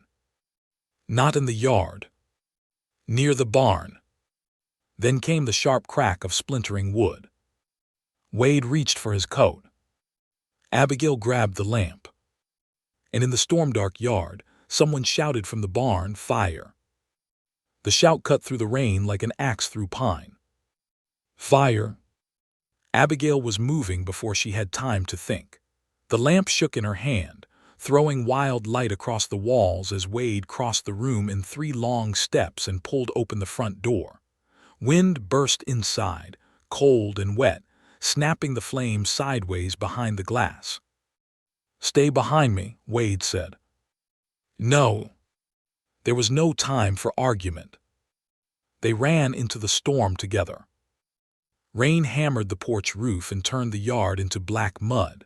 The barn stood ahead, its wide doors half open, one of them hanging crooked from a broken hinge. Orange light flickered inside, small but hungry, licking along a pile of dry hay near the tack wall. Smoke crawled up toward the rafters. Bishop barked furiously and ran toward the barn, then stopped at the threshold, torn between instinct and smoke. Wade grabbed a water barrel near the corner and shoved it toward Abigail. Buckets. She dropped the lamp under the porch roof where it would not go out and seized the nearest pail. The cold rain soaked through her blouse in seconds. Mud sucked at her boots. Her braid came loose against her back. Inside the barn, the horses screamed. That sound went straight through her. Mercy, Abigail breathed. The chestnut mare was in the second stall, heavy with foal, striking the door with one front hoof while smoke thickened above her head. Jonah pulled hard against his tie rope near the far side, eyes rolling white. Two younger horses crowded the back rails, panicked by flame and thunder. Wade disappeared into the smoke, with a wet blanket over his arm. Abigail, water on the hay. She filled the bucket, ran, and threw water hard at the glowing pile.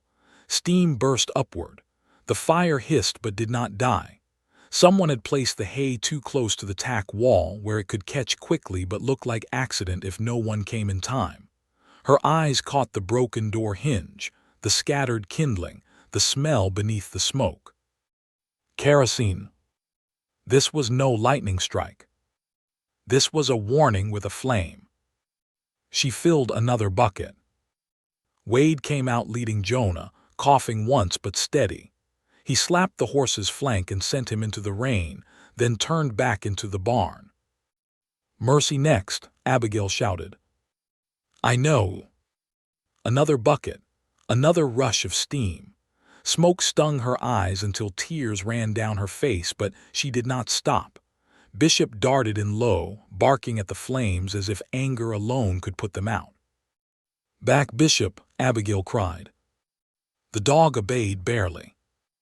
Inside the stall, Mercy thrashed. The mare's fear had turned dangerous.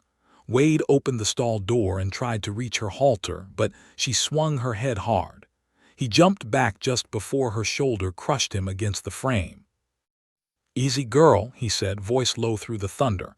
Easy now. She will not come to you like that, Abigail called. Wade looked over his shoulder. Smoke moved between them. Abigail dropped the bucket and ran to the stall. Abigail, no. She knows my voice. The words were simple, they were also true. She took the wet cloth from her shoulders and wrapped it over her nose and mouth. Then she stepped into the stall before fear could stop her. Mercy tossed her head, eyes wild, body trembling. Abigail held up both hands empty. Mercy, she said softly, I know, girl. The mare struck the floor again. Behind Abigail, Wade stood still, every muscle in him ready, but he did not grab her. He trusted her enough to let her try.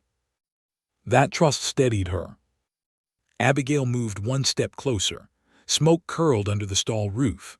Fire cracked at the far wall, smaller now but still alive. You remember me, she whispered.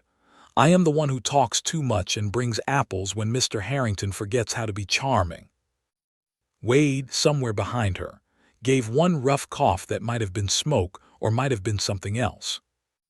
Mercy's ears flicked. That is right, Abigail said. Listen to me, not the thunder, not the fire, me. She reached slowly, fingers brushing the mare's neck.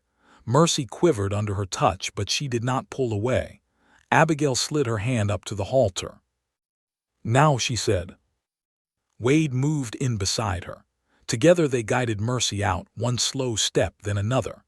The mare fought at the doorway, hooves sliding in straw. Abigail kept talking, nonsense words, gentle words, her voice nearly swallowed by rain and flame. At last, Mercy stumbled into the yard. Wade led her toward the corral, while Abigail turned back for the bucket. The fire had reached a hanging strap. It burned fast, climbing higher. Abigail grabbed the pail, filled it from the barrel, and threw water at the strap. Wade returned with 2 more buckets, and together they worked until their arms shook. Rain poured through the broken door. Water spread across the barn floor. The orange glow shrank, fought, then finally sank into black smoke and wet ash. For a long moment, neither of them moved. Thunder rolled over the roof. Abigail stood in the ruined doorway, soaked to the skin, breathing hard, her face streaked with soot and rain. Wade was bent slightly forward, one hand braced on his knee, the other gripping an empty bucket. The barn still stood. The horses were alive. Then Wade lifted his head and looked toward the tack wall. His expression changed. Abigail followed his gaze. A strip of cloth hung from a nail near the place where the fire had started. It had not been there before. The rain had darkened it, but the color still showed in the lamplight from the porch. Deep red. Jasper Cole wore a red bandana around his neck. Wade crossed to it and pulled it free. He held it in his fist, water dripping from the cloth to the barn floor. "Was it him?" Abigail asked. Wade's voice was flat. "Maybe." "That is the second time you have said maybe, when we both know the truth." His jaw tightened. "He wants us to know," Wade said, "but not prove." Abigail looked at the scorched hay, the broken hinge, the frightened horses huddled in the rain. Her hands began to tremble now that the work was done. She folded them into fists to hide it. Wade saw anyway. He stepped toward her, then stopped as if checking himself. "Are you hurt?" "No." "You breathed smoke." "So did you." "Abigail." His voice was gentle enough that she nearly broke. She turned away and walked into the rain because anger was easier to carry than fear. Mercy stood by the corral fence, sides heaving. Jonah shook water from his mane. Bishop pressed himself against Abigail's skirt, whining low. She placed one hand on the dog's wet head. "They could have died," she said. Wade came to stand beside her. "Yes." "Mercy could have lost the foal." "Yes." "Because Silas is afraid of a piece of paper." Wade's face was dark in the storm. "Because Silas is afraid of what that paper proves." Abigail looked back at the house, at the shelf inside where the blue cup hid the ledger page. The rain ran down her face, but her eyes were dry now. "We leave at first light," she said, "for Briar Junction." Wade looked at her. "No," he said. The word hit her like a slap, though he had not raised his voice. She turned on him. "No. No. After this, you still think I should stay here?" "I think there may be men on the road." "Then we go around them. There are passes they know better than you. And you know them better than they do. That does not make it safe." "Safe?" Abigail's voice broke, then steadied. "There is no safe. There was no safe in Mercy Ridge, no safe in the church, no safe in my father's house after Silas took the papers, and now there is no safe here because the barn can burn while I am standing 20 steps away from it." Wade said nothing. She stepped closer. "You gave me a key and told me no one would touch my things again. I believed you. But my father's name is one of my things, Wade. My mother's memory is one of my things. My own life is one of my things." The use of his first name changed the air between them. His eyes softened, but the fear in them did not leave. "I know," he said. "Then stop trying to protect me by putting me in a smaller cage." Rain beat down between them. For a moment, Abigail thought he would turn away. The old Wade might have. The man Mercy Ridge feared would have swallowed his answer and buried it under silence. Instead, he looked at the burned barn door and then back at her. "I buried my sister after a fire," he said. The words were so quiet she almost did not hear them over the storm. Abigail went still. Wade's face looked carved from pain. She was 16, he said. Lydia. She liked peppermint blue cups and running barefoot when my mother told her not to. One winter I left a lamp too near the curtain in the loft. I was 17 and careless and angry and in a hurry to go meet friends down the road. The house caught after I left. My father got my mother out. I got home in time to see the roof fall. Abigail's breath caught. Wade looked toward the barn, but Abigail knew he was seeing another building, another night, another kind of smoke. After that, he said, I learned how fast a person can be gone. So when I say no, Abigail, it is not because I think you are weak. It is because I know what the world takes when a man looks away. Her anger did not vanish, but it changed, like her fear had changed on the wagon road. It became something with sorrow inside it. She stepped closer, slowly, careful as she had been with Mercy in the stall. You were a boy, she said. His mouth tightened, old enough to know better.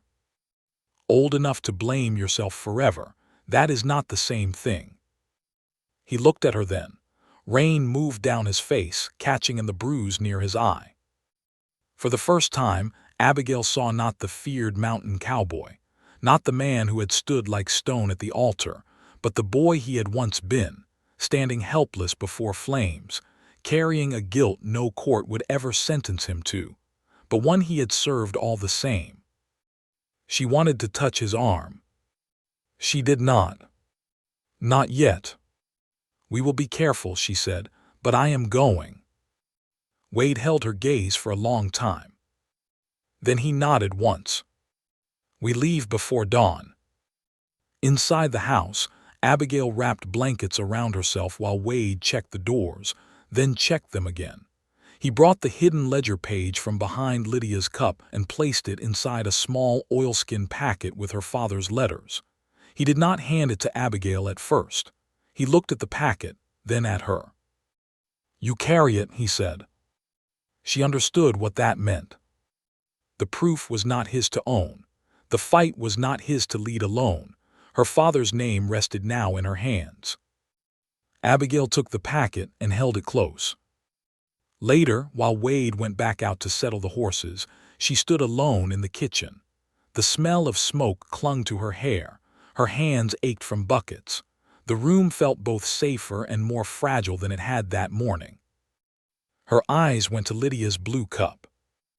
A dead sister's hiding place had protected a dead father's truth. The thought made her chest ache. When Wade returned, Abigail was still standing there. He paused in the doorway.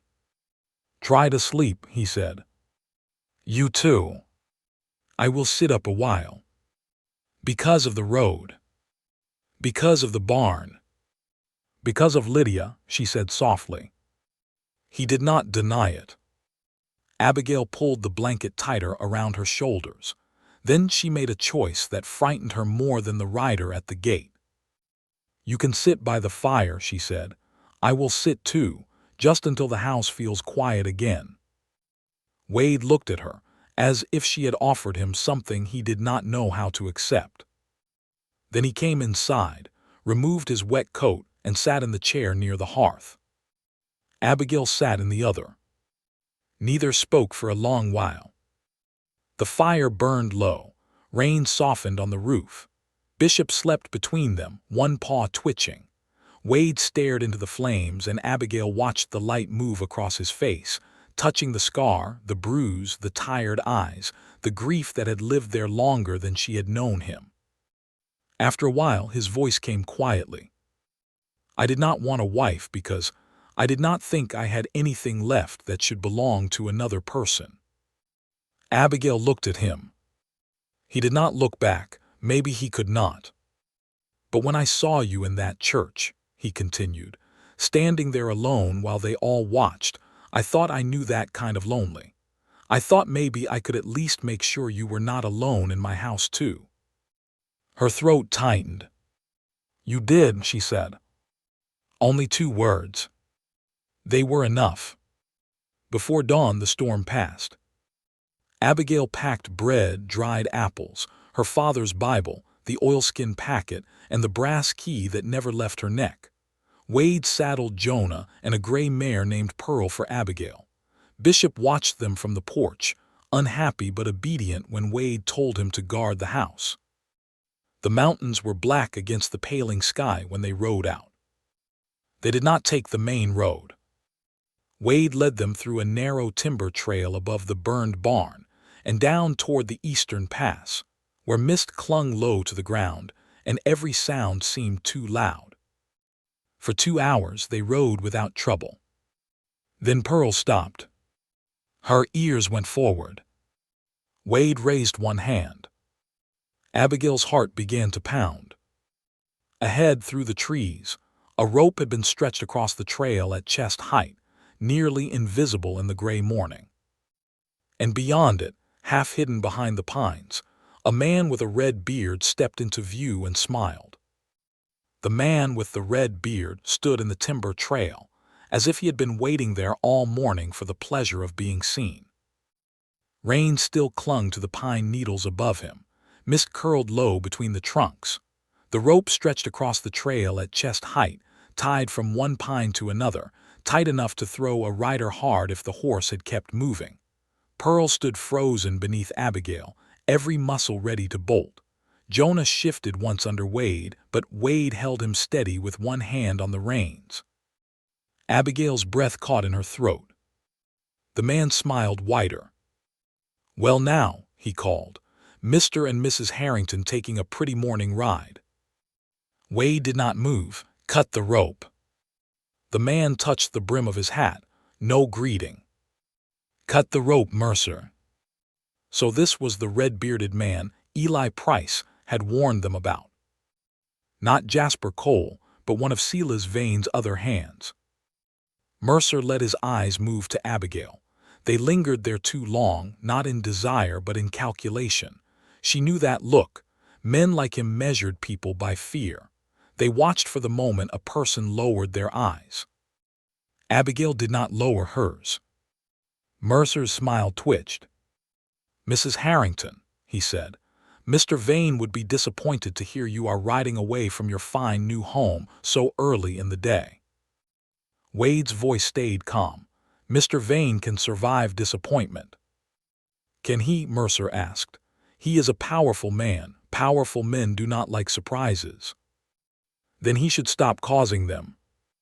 From somewhere in the trees to Abigail's left, a branch cracked. Her stomach tightened. More than one. Wade heard it too. She saw the small shift in his shoulders, the way his body became more still rather than less. He was counting, listening, placing men by sound. Mercer took one step closer to the rope. Rode down through Briar Pass, washed out in the storm. Dangerous riding. Best you turn around. "The road is not washed out," Wade said. "No. No." Mercer sighed. Mountain men always so certain. Another sound came from the right. A horse snorted softly behind the trees. Abigail's fingers tightened around Pearl's reins. The oilskin packet was sewn inside the lining of her riding coat, pressed against her ribs. Her father's letters, the ledger page, the proof. If these men knew they were carrying it, they would not let them pass. Wade spoke without looking back. "Abigail." "Yes." "When I tell you, ride low." Her heart struck hard once. Mercer's eyes narrowed. "Now that sounds unfriendly." Wade's hand moved slowly toward the coil of rope tied to his saddle, not toward a gun. Abigail noticed it. Mercer noticed it too, but he laughed like it meant nothing. "You planning to rope me, Harrington?" "No." The word had barely left Wade's mouth when he snapped his arm forward. The coil flew not at Mercer but at the stretched rope across the trail. Wade's loop caught it near the center. Jonah stepped back hard under his command. The rope jerked tight, tore loose from the left tree and whipped across the trail. Mercer ducked with a curse. "Ride," Wade shouted. Pearl lunged before Abigail fully understood. She bent low over the mare's neck as branches clawed at her sleeves. Behind her, men shouted. Jonah thundered close. A rider burst from the right side of the timber, but Wade cut across him with Jonah's shoulder, forcing his horse sideways into brush. No shot came. No blade flashed. Only hooves, curses, snapping twigs, and the wild beat of Abigail's own heart. The trail dropped suddenly. Pearl slid in mud, caught herself, and kept going. Abigail clung with her knees and tried to remember everything Wade had shown her in the small paddock. Do not clutch. Do not fight the horse. Settle. Breathe. Tell her you are staying with her. I am here, Abigail whispered against Pearl's mane. I am here. The mare's ears flicked. Behind her, Wade called, left at the split. Abigail saw the fork too late and pulled left with more fear than skill. Pearl obeyed, though not happily. They plunged into a narrower trail, one Abigail could hardly see until they were already on it. Pine branches closed overhead. The world became green shadow, wet bark, and the heavy sound of pursuit behind them. Then Wade rode up beside her. His face was set, his hat gone, rainwater and mist darkening his hair. Can you keep the pace? Yes. Tell me the truth. I said yes. He glanced at her once. A strange, fierce pride flashed through his eyes. Then he looked ahead. Good. They rode until Abigail's legs burned and her hands ached. The sound of the men behind them faded, returned, then faded again. Wade knew trails that were barely trails at all. He led them across a stony creek bed, up a slope hidden by fern, then along a ledge so narrow Abigail did not dare look down. Pearl moved carefully, sure-footed despite the slick rock. At last Wade raised a hand. They slowed in a grove of aspens where the leaves trembled silver in the morning light. The air was colder here. The mist had thinned. Abigail could hear water somewhere below, rushing loud after the storm. She twisted in the saddle. No one followed. For the first time in what felt like hours, she breathed fully. Wade dismounted and listened. His chest rose and fell hard, but his face gave nothing away. Abigail slid down from Pearl and nearly stumbled when her boots touched earth. Wade reached out, then stopped before touching her. She saw the motion. This time she did not pretend not to. I am steady, she said. I know. You were going to help. I was. You stopped. You looked steady. That should not have warmed her. It did. She leaned against Pearl for a moment and pressed one hand to the oilskin packet beneath her coat. It is still here, she said. Wade's eyes moved to her hand. Good. They knew we were leaving. Yes.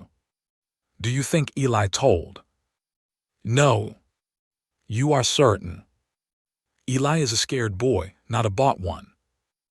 Abigail nodded. She believed that too. Then someone saw us prepare. Or Sela's guessed we would run to a judge after the fire. Not run, Abigail said. Wade looked at her. She lifted her chin. Ride. A faint smile appeared at the edge of his mouth. Not full, not easy, but real enough to be seen. Ride, he agreed. They did not rest long. Wade said the men would have to circle wide if they wanted to catch up, but Sela's had money enough to pay for patience. They mounted again and took the high trail toward Briar Junction. The landscape changed as the morning grew. The thick timber opened into high meadow. Wild grass bent under the wind. Storm clouds broke apart above the peaks, letting bars of sunlight fall across the ridges. Abigail's skirt was damp, her hands raw from the rains, and mud streaked the hem of her coat, but something inside her had shifted.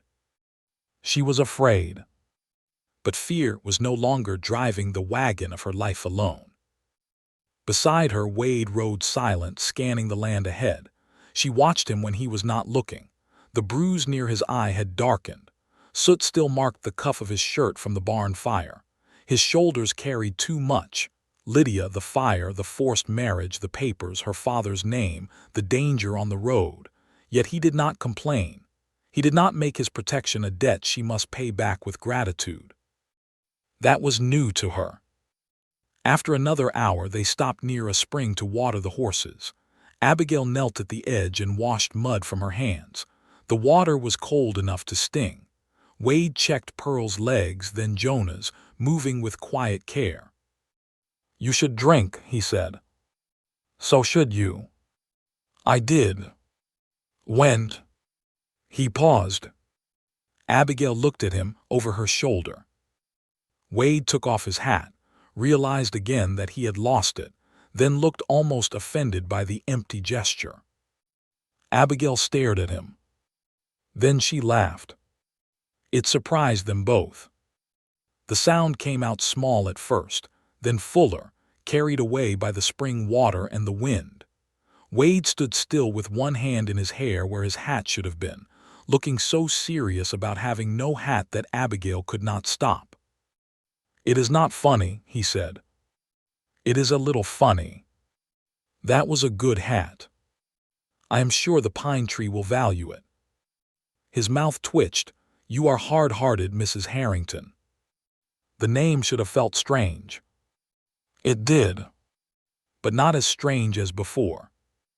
She looked down, still smiling faintly, only toward hats. Wade watched her with a look that softened the hard lines of his face. For a moment, danger stepped back. The fire, Sela's, Mercer, the false debt, all of it remained, but not inside that one breath. There was only water over stone, a lost hat, and a man who looked at his forced bride as if her laughter had given something back to the morning. Then a distant sound reached them. Hooves. Wade turned at once. Abigail stood. The sound came not from the trail behind them but from the lower road ahead. One rider, maybe two, moving fast. Wade reached for Jonah's reins. "Mount." Abigail obeyed. They rode up through a stand of spruce and looked down from behind the cover of branches. The lower road curved beneath them, muddy from the storm. A rider appeared around the bend, bent low over the saddle. Not Mercer. Not Jasper. A woman.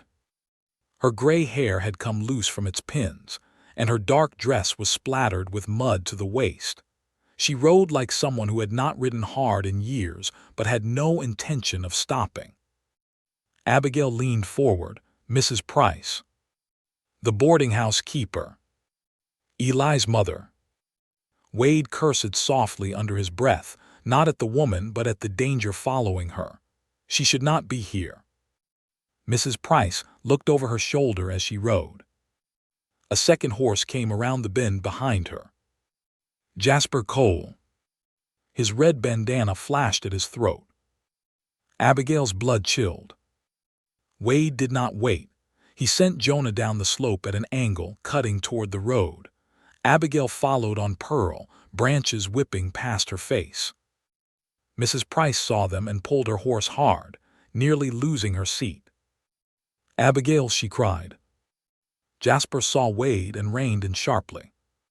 For a moment, all four horses stood in the muddy road, breathing hard. Jasper's eyes moved from Wade to Abigail and then to Mrs. Price. "That woman stole property from Mr. Vane." Mrs. Price's voice shook, but she held her chin high. "I stole nothing that belonged to him." Wade placed Jonah between Jasper and the women. "Turn around." Jasper smiled, but his eyes were mean. "You keep telling folks to leave roads you do not own." "This one I do." Jasper's smile faded. Wade's voice stayed calm. "Harrington boundary runs down to the creek crossing. You pass the marker half a mile back." Jasper looked briefly toward the trees, calculating. Abigail's heart pounded. Mrs. Price was pale and clutching something inside her coat. Jasper lifted his hand slightly. "No need for trouble, just came for the old woman." "You came for a witness," Abigail said.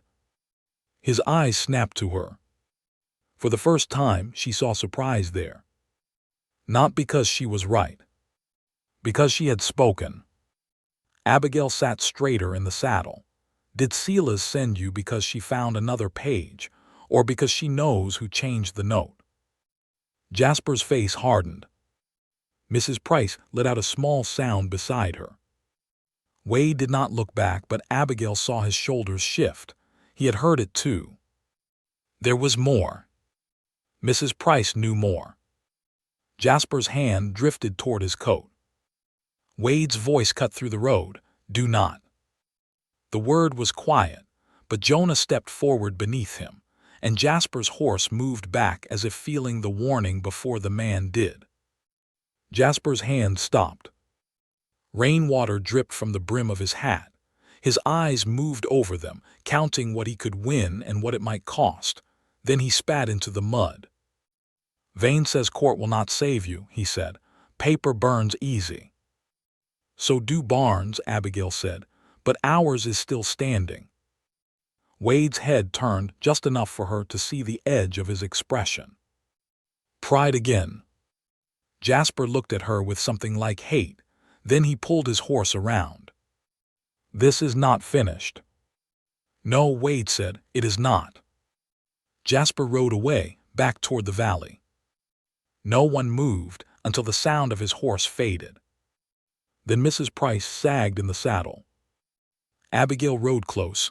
"Ellen, what happened?" Mrs. Price's eyes filled with tears.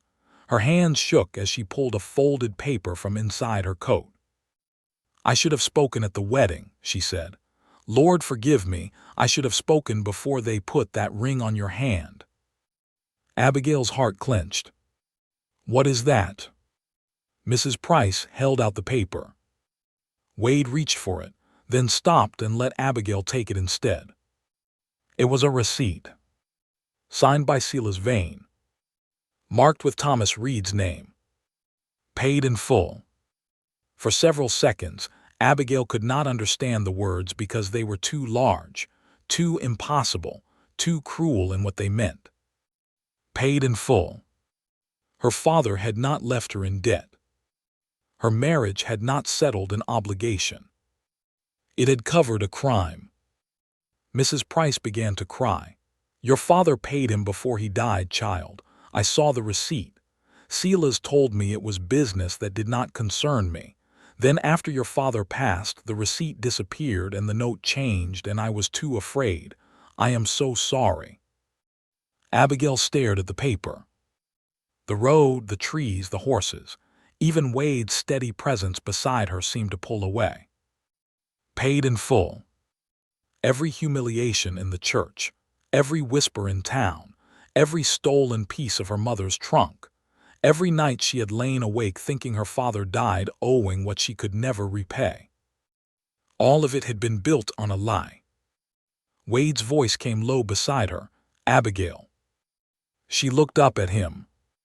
His face was full of pain, not for himself but for her. That almost undid her. She folded the receipt carefully, though her hands trembled so badly the edges shook. "Then we go to Briar Junction," she said. Mrs. Price wiped her face. "The circuit judge is not there." Wade went still. "What?" "He left yesterday. Court moved early.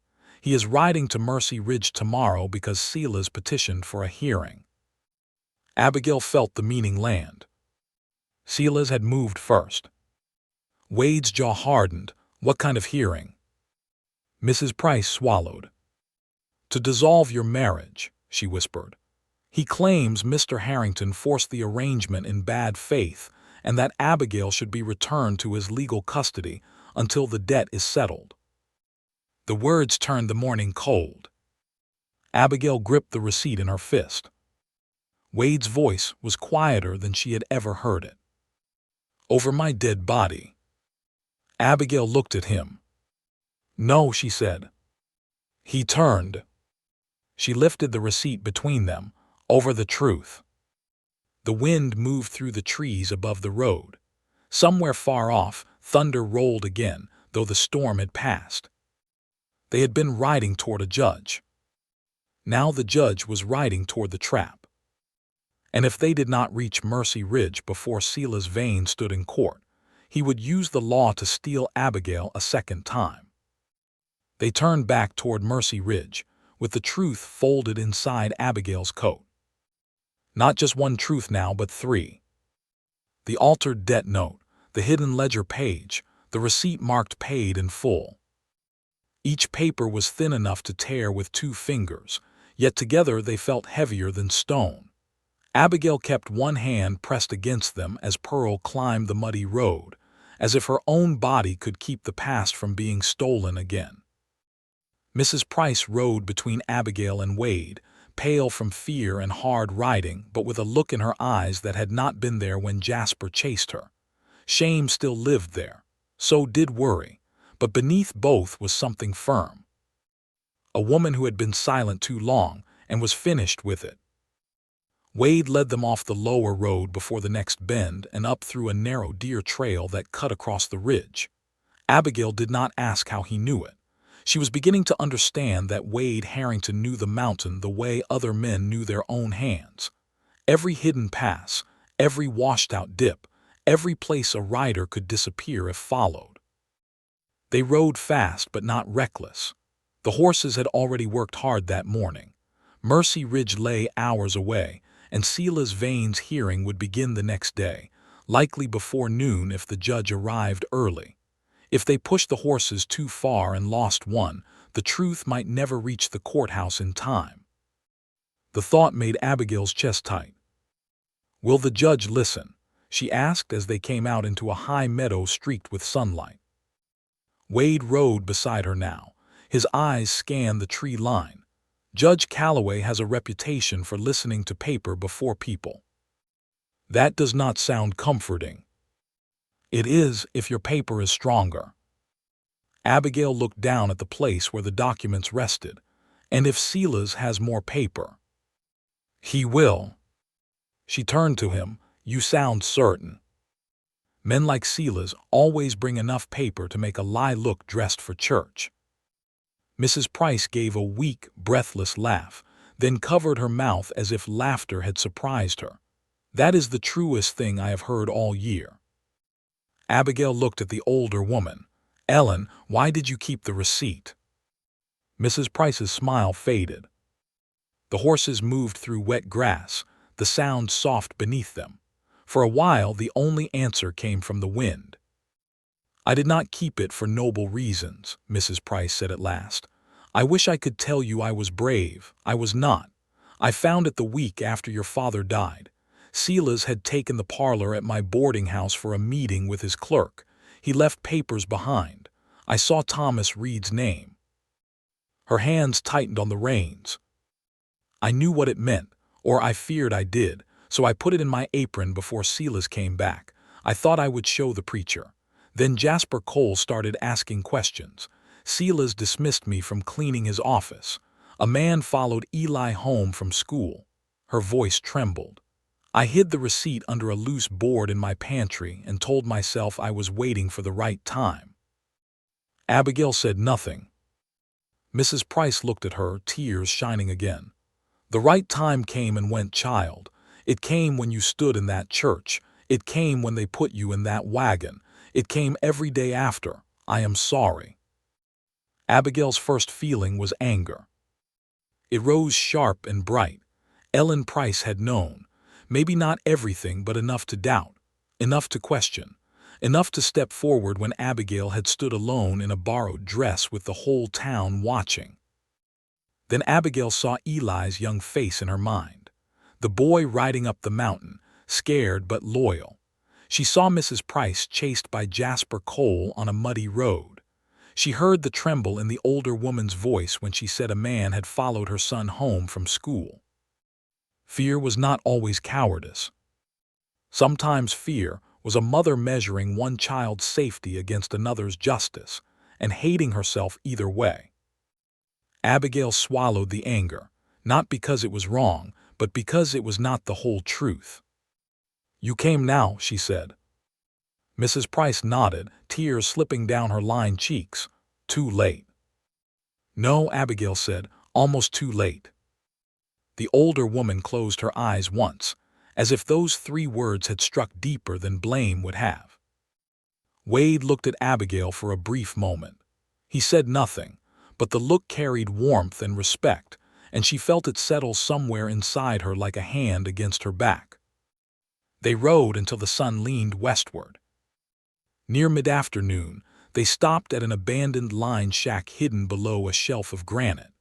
Its roof sagged, and one wall had pulled away from the corner, but it offered water from a narrow spring and enough cover to let the horses rest. Wade checked the trail behind them while Abigail helped Mrs. Price down from the saddle. The older woman swayed. Abigail caught her arm. "You need food." "I need 20 years taken off my knees." "That too." They shared bread, dried apples, and cold water. Wade stood while he ate, watching the ridge. Abigail noticed he had given Mrs. Price the larger piece of bread and himself the smallest. "You do that often," Abigail said. He turned. "Do what?" "Pretend you are not hungry." Mrs. Price looked between them, then wisely became very interested in tightening her shawl. Wade glanced at the bread in his hand. "Habit. From living alone." His eyes moved toward the trees. "From before that." Abigail waited. The old Wade might have gone silent. This Wade took longer, but he did answer. "After the fire that killed Lydia, my mother stopped eating much. My father worked until he could not stand straight. Food went where it seemed most needed." "So you learned to be least needed." He looked at her then. The words had found him. She could see it. Mrs. Price quietly rose and walked toward the spring, giving them what privacy she could. Wade looked down at the bread. "I suppose I did." Abigail stepped closer. "That is a hard lesson to unlearn." "Yes." "Start with the bread." He looked at her. She held out half of her own piece. For a moment he stared as if she had offered him something far more dangerous than food. Then he took it. Their fingers touched, not by accident this time, not quickly, just for one still breath between mountain wind and distant danger. "Thank you," he said. "You are welcome." She turned away before the feeling could show too plainly on her face.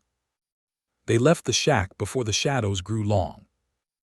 The closer they came to Mercy Ridge, the more the land changed. The green mountain hollow gave way to dry hills. Pines thinned into scrub oak. The air warmed. Dust rose under the horses again. Abigail felt the valley returning before she saw it, like an old illness in the bones.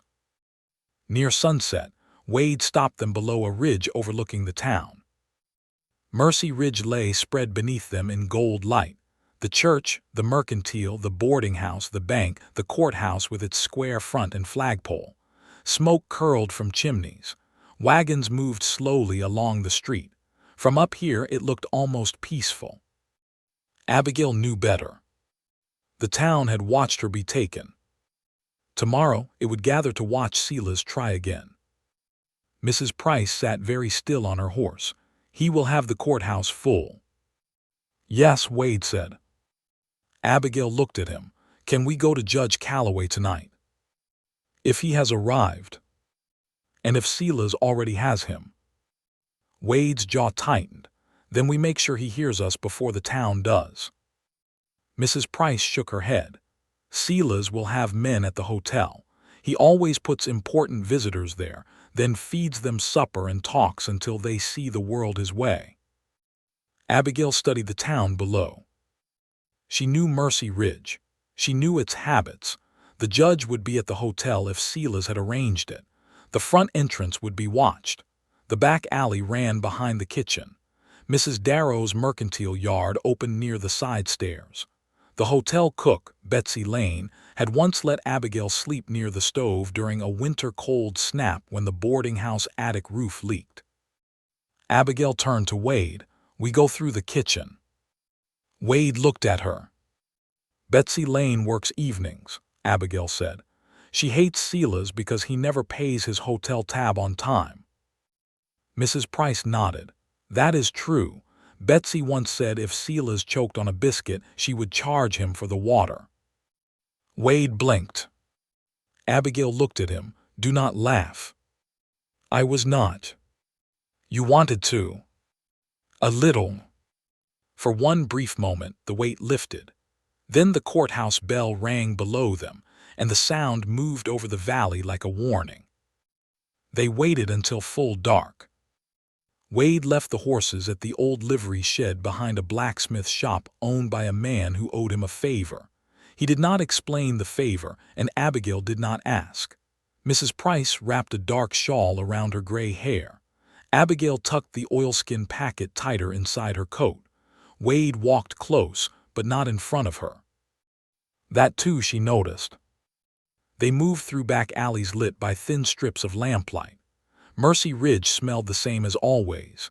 Dust, horse, fried onions, stale tobacco, and too many people living too close to one another while pretending not to watch every window.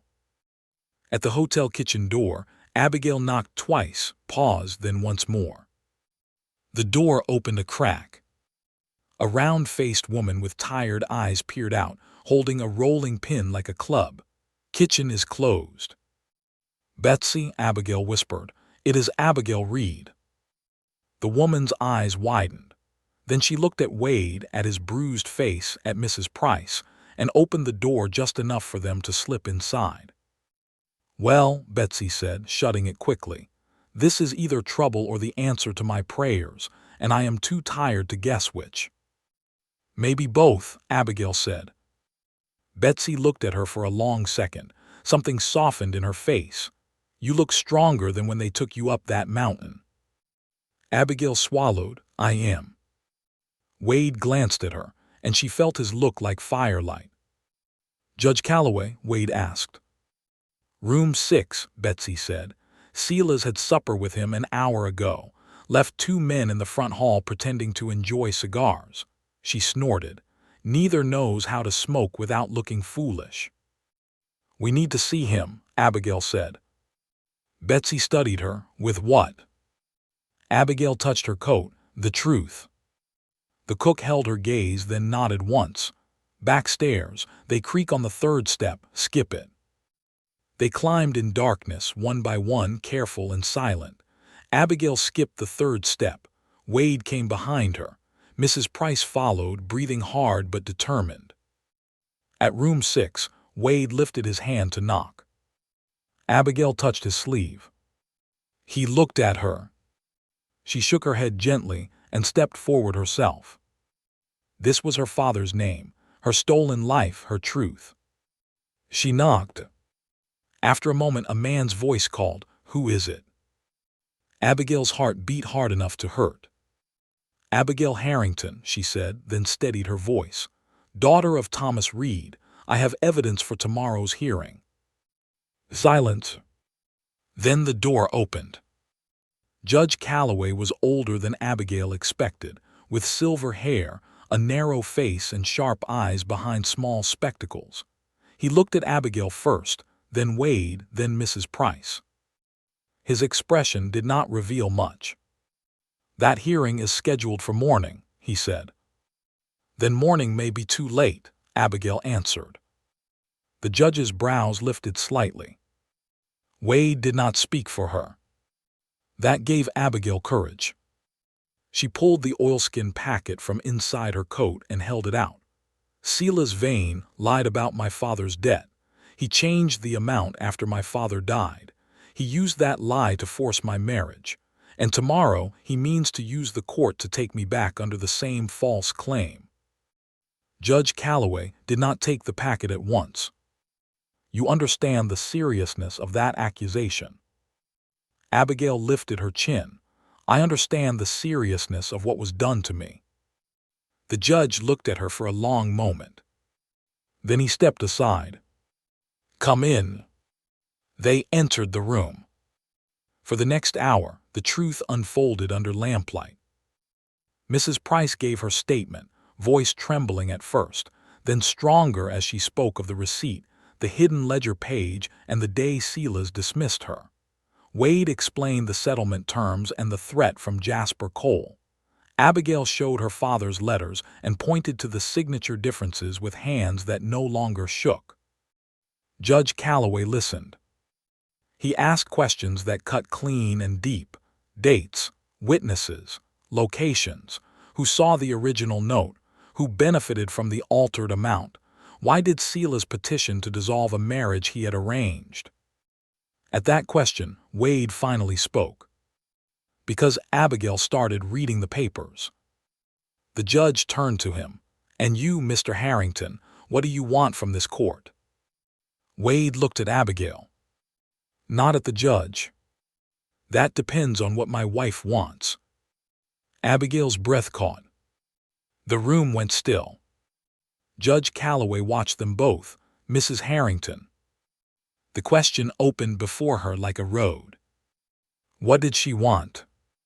Not what Silas wanted, not what Wade offered, not what the town expected her. The answer frightened her, because it was no longer simple. Weeks ago she would have said freedom from the marriage, freedom from the mountain, freedom from the name Harrington.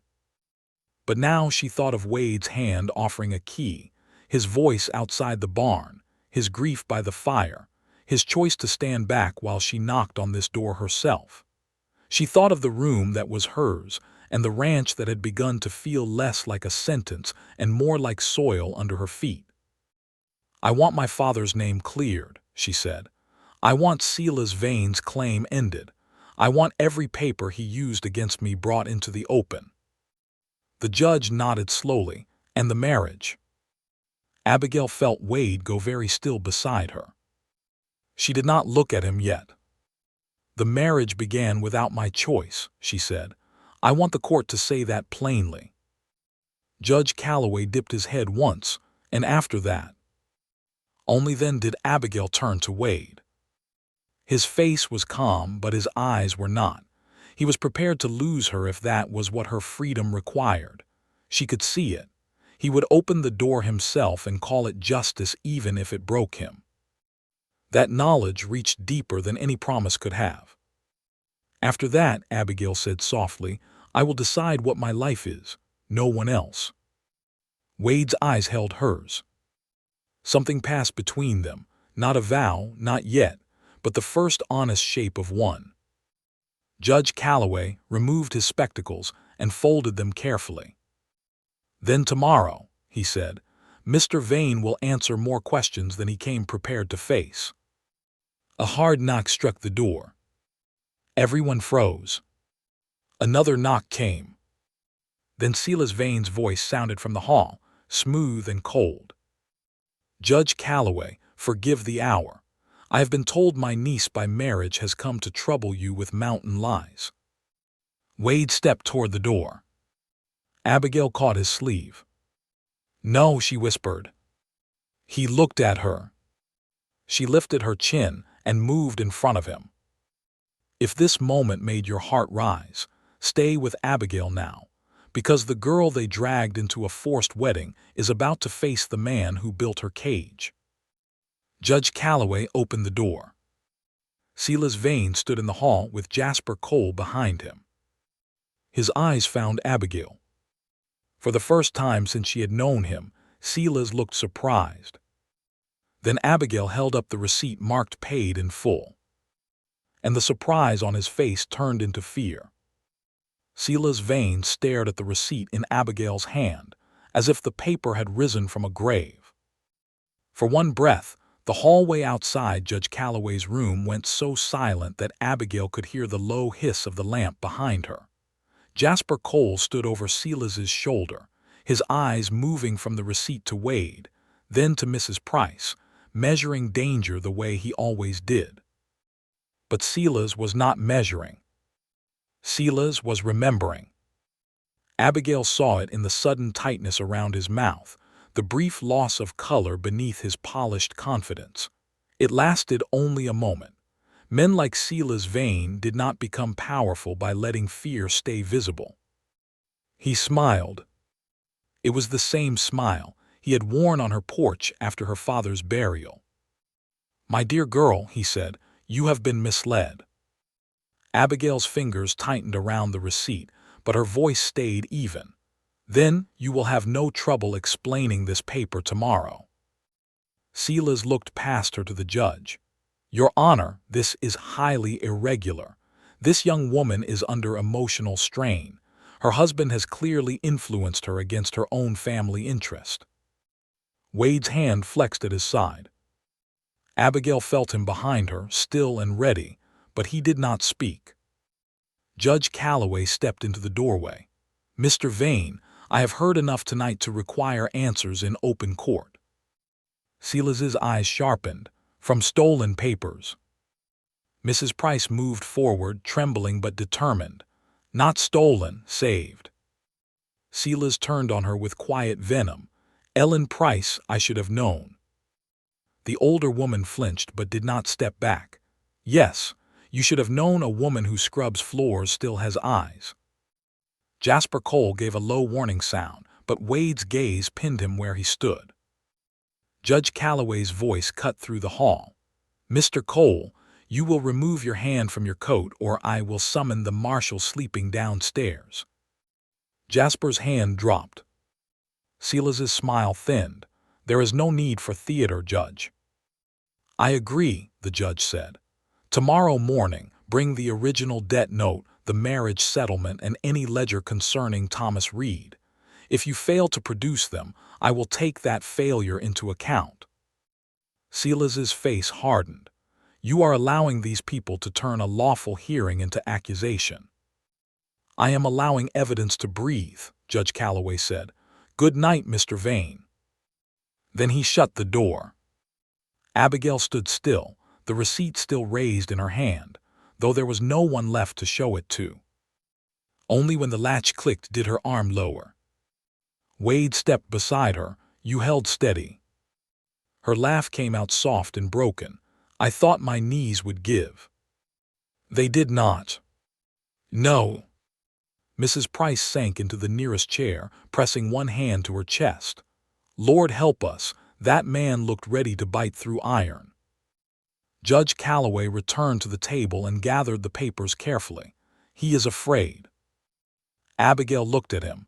Will fear make him more dangerous? Yes, the judge said plainly, so we will move before he does. They spent the rest of the night preparing. Betsy Lane brought coffee, bread, and a blanket for Mrs. Price.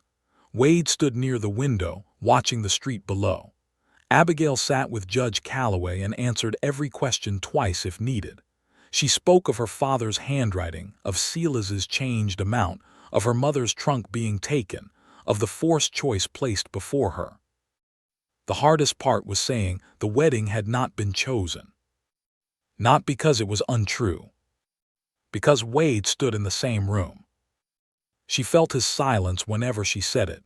Not angry, not wounded in a way he would use against her, just quiet, accepting the truth even where it cut him. Near dawn, when the room had grown gray and the lamp burned low, Abigail stepped into the hallway for air. The hotel slept around her, though the town outside had begun to stir. A wagon creaked somewhere beyond the alley. Chickens called from behind the mercantile. Wade followed after a moment, but stopped a few feet away. You should rest, he said. So should you. I am used to little sleep. That does not mean you need to defend the habit like a family heirloom. His mouth shifted faintly. Then the almost smile faded. When the judge asks about the marriage today, he said, you tell the truth. I plan to. All of it. Abigail looked at him. He stood with his back near the wall, his hat still gone from the trail, his hair rough from the night, his face marked by bruise and worry. He looked nothing like the cold mountain legend Mercy Ridge had invented. He looked like a tired man trying to make sure he did not become another person who took a choice from her. Wade swallowed once. If you want it ended, I will not fight you. The words landed quietly. Abigail had known he would say them. Maybe not today, maybe not so soon, but she had felt that truth in him since the night he gave her the key. Still hearing it hurt. And if I do not know yet, she asked. Then not knowing is answer enough for now. She looked toward the stairwell. You make freedom sound easy. No, he said. I just know it cannot be real if it only has one approved answer." Abigail's eyes stung. She reached up and touched the brass key beneath her collar. "When you gave me this, I thought it was a kindness meant to make a bad thing bearable. And now I think it was the first honest thing that happened to me after my father died." Wade's face changed. He looked away, as if the words were more than he could hold while looking at her. The courthouse bell rang at 8. By 9, the room was full. Mercy Ridge packed itself into the courthouse like a town arriving for judgment disguised as entertainment. Women whispered behind gloves. Men leaned along the back wall. The preacher sat near the front, pale and troubled. Mrs. Darrow from the Mercantile craned her neck for every detail. Silas Vane sat at one table in a dark suit, his silver watch chain bright against his vest. Jasper Cole stood near the wall with 2 other men. Wade sat beside Abigail at the other table, not too close, but near enough that she could feel him there. Mrs. Price sat behind them. Judge Calloway entered with the papers in hand. The hearing began with Silas speaking smoothly. He told the room he had only ever intended to protect a vulnerable girl. He spoke of debts, duty, family honor, and Wade's supposed bad faith. He suggested that a mountain man with a lonely ranch had taken advantage of a poor orphan girl. Abigail felt Wade go very still beside her. Silas turned his sorrowful gaze toward her. "I seek only to restore Miss Reed to proper supervision until this matter can be settled." Miss Reed. Not Mrs. Harrington. Not Abigail. Something to be moved back under his roof. Judge Calloway looked at Abigail. "Mrs. Harrington, you may speak." Abigail stood. For a moment the room blurred. She saw the church again, the borrowed dress, the faces leaning forward, the old shame trying to climb up her throat. Then she felt the key beneath her blouse. She looked at Silas Vane. "My father owed you nothing when he died," she said. The room stirred. Silas's face tightened. Abigail continued, "You told this town he left a debt. You took my mother's things. You gave me a choice between servitude and marriage. You changed numbers on a paper and called it law." "That is a lie," Silas snapped. Judge Calloway struck the table once. "You will have your turn." Abigail unfolded the receipt. "This says paid in full. It carries your signature." Silence rippled outward. Judge Calloway took the receipt and passed it to the clerk. Then came the ledger page, then her father's letters, then the altered note. Harvey Mills from the bank was called, angry enough to tell the truth. He admitted Thomas Reed had withdrawn money shortly before his death to settle a private debt. The preacher was called and confessed he had witnessed the wedding settlement without reading the debt papers closely. Mrs. Price spoke last, her voice shaking at first, then strong enough to fill the room. By the time she finished, Silas Vane's face had gone gray with rage. Judge Calloway looked at him. "Produce your ledger." Silas smiled thinly. "I did not bring private business ledgers to a simple hearing." The courthouse doors opened. Betsy Lane stepped inside. In her hands was a large brown ledger. Jasper Cole lurched from the wall. Wade stood at once and Jasper stopped. Betsy marched down the aisle like a woman who had spent years carrying hot pans and feared no man who wore polished boots. "Found this in Mr. Vane's hotel room," she said. "Hidden under the mattress. If he says it is not his, I would like to know why his name is written inside the cover." A murmur swept the room. Silas stood. "That woman stole from me." Betsy set the ledger on the judge's table. "Saved," she said, glancing at Mrs. Price. "That is what we are calling it today." For the first time, a few people in the room laughed. Not loudly, but enough. Judge Calloway opened the ledger. Minutes passed. Then he looked up. Thomas Reed, paid in full, date recorded, balance closed. Abigail closed her eyes. The words moved through her like rain over burned ground. Her father had paid. Her father had not abandoned her to debt. Her father's name was clean. When she opened her eyes, Wade was looking at her. His face held no triumph, only quiet relief, as if something precious had been returned to her, and he was grateful simply to witness it. Judge Calloway's voice grew colder.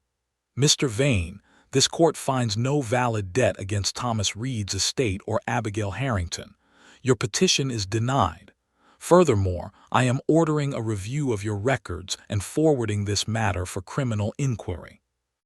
Silas's chair scraped back. "You think this ends me?" he said, his voice low and furious. "I own half this valley." Judge Calloway looked at him over his spectacles. "Then the other half may sleep better tonight." The room erupted. Voices rose. Men moved away from Silas as if power had become contagious in the wrong direction. Mrs. Darrow covered her mouth. The preacher bowed his head. Jasper Cole slipped toward the door, but the marshal stepped in front of him. Abigail sat down slowly, her legs finally weak. Wade leaned closer. "Breathe." "I am." "You are not." She took a breath because he was right. Judge Calloway was not finished. He looked to Abigail and Wade. "As for the marriage, this court acknowledges that it began under coercive circumstances created by false debt. Mrs. Harrington, you may petition for annulment, separation, or confirmation of the marriage by your free choice. No decision is required this hour." The room went quiet again. Abigail felt every eye turned toward her. Weeks ago, all those eyes had watched her be given away.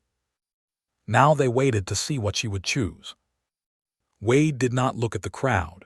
He looked only at her, and in his eyes she saw the same promise as the key. No locked door. No forced answer. No claim without consent. Abigail stood once more. "My father's name is cleared," she said. "That is enough for today." Judge Calloway nodded. "So recorded." Silas Vane was led from the room, shouting about lawyers and lies and ungrateful women. His voice faded down the hall. Abigail did not watch him go. She turned to Mrs. Price and embraced her. The older woman broke into tears. Betsy Lane wiped her eyes with the corner of her apron and pretended she had flour there. Then Abigail faced Wade. The courthouse emptied slowly around them, but neither moved. "I am free to leave," she said. Wade's throat worked. "Yes." "And free to stay undecided." "Yes." "And free to return to the mountain if I choose." His eyes lifted fully to hers. "Yes," he said, "if you choose." Abigail looked toward the courthouse windows. Sunlight fell across the dusty floor in long, bright bars. Outside, Mercy Ridge was the same town, but something in it had shifted, or maybe something in her had. "I want to go back," she said. Wade did not breathe for a moment. Then he nodded, careful and quiet, as though joy was something wild he did not want to frighten away. "To Harrington Hollow?" he asked. Abigail touched the key at her neck. "To my room," she said, "for now." A smile came to his face then, small and unguarded. "For now," he agreed. But as they stepped out of the courthouse into the hard white sunlight, the marshal came running from the alley, breathless. "Judge," he shouted, "Vane's gone." The whole street turned. The marshal pointed toward the livery. Cole broke loose too. They took horses and headed north. Wade's face changed. North. Toward the mountain. Toward Harrington Hollow. Toward the house where Lydia's blue cup still sat on the shelf, where Bishop guarded the porch, where the barn had already burned once, and the remaining proof lay hidden in memory, if not in paper. Abigail looked at Wade. The case had been won. But Silas Vane had one final cruelty left. And this time, he was riding straight for the place that had started to feel like home. Wade was on Jonah before the courthouse crowd understood what had happened. Abigail ran after him into the street, her skirt catching dust around her boots. Men shouted from the courthouse steps. The marshal called for riders. Mrs. Price cried her name from behind, but Abigail heard only one word ringing in her mind. North. Sela's Vane was riding north. Not toward escape, not toward another town, not toward a lawyer who might still twist paper into a weapon. Toward Harrington Hollow. Toward the little room with the faded quilt. Toward Lydia's blue cup. Toward the barn that still smelled faintly of smoke. Toward Bishop Mercy, the foal not yet born, and the first place in a long while where Abigail had slept without fear of a door opening. Wade swung down beside the livery, long enough to pull Pearl forward. "No," he said before she could speak. Abigail seized the reins. "Do not start this now." His face was tight with fear. "Sela's is cornered. So am I, if I let every dangerous man decide where I stand." "Abigail." She stepped close enough that only he could hear. "That house holds your dead sister's memory, my father's truth, and the first honest kindness I was given after losing everything. I am not waiting in this street while he burns another piece of our lives." "Our." The word left her before she could measure it. Wade heard it.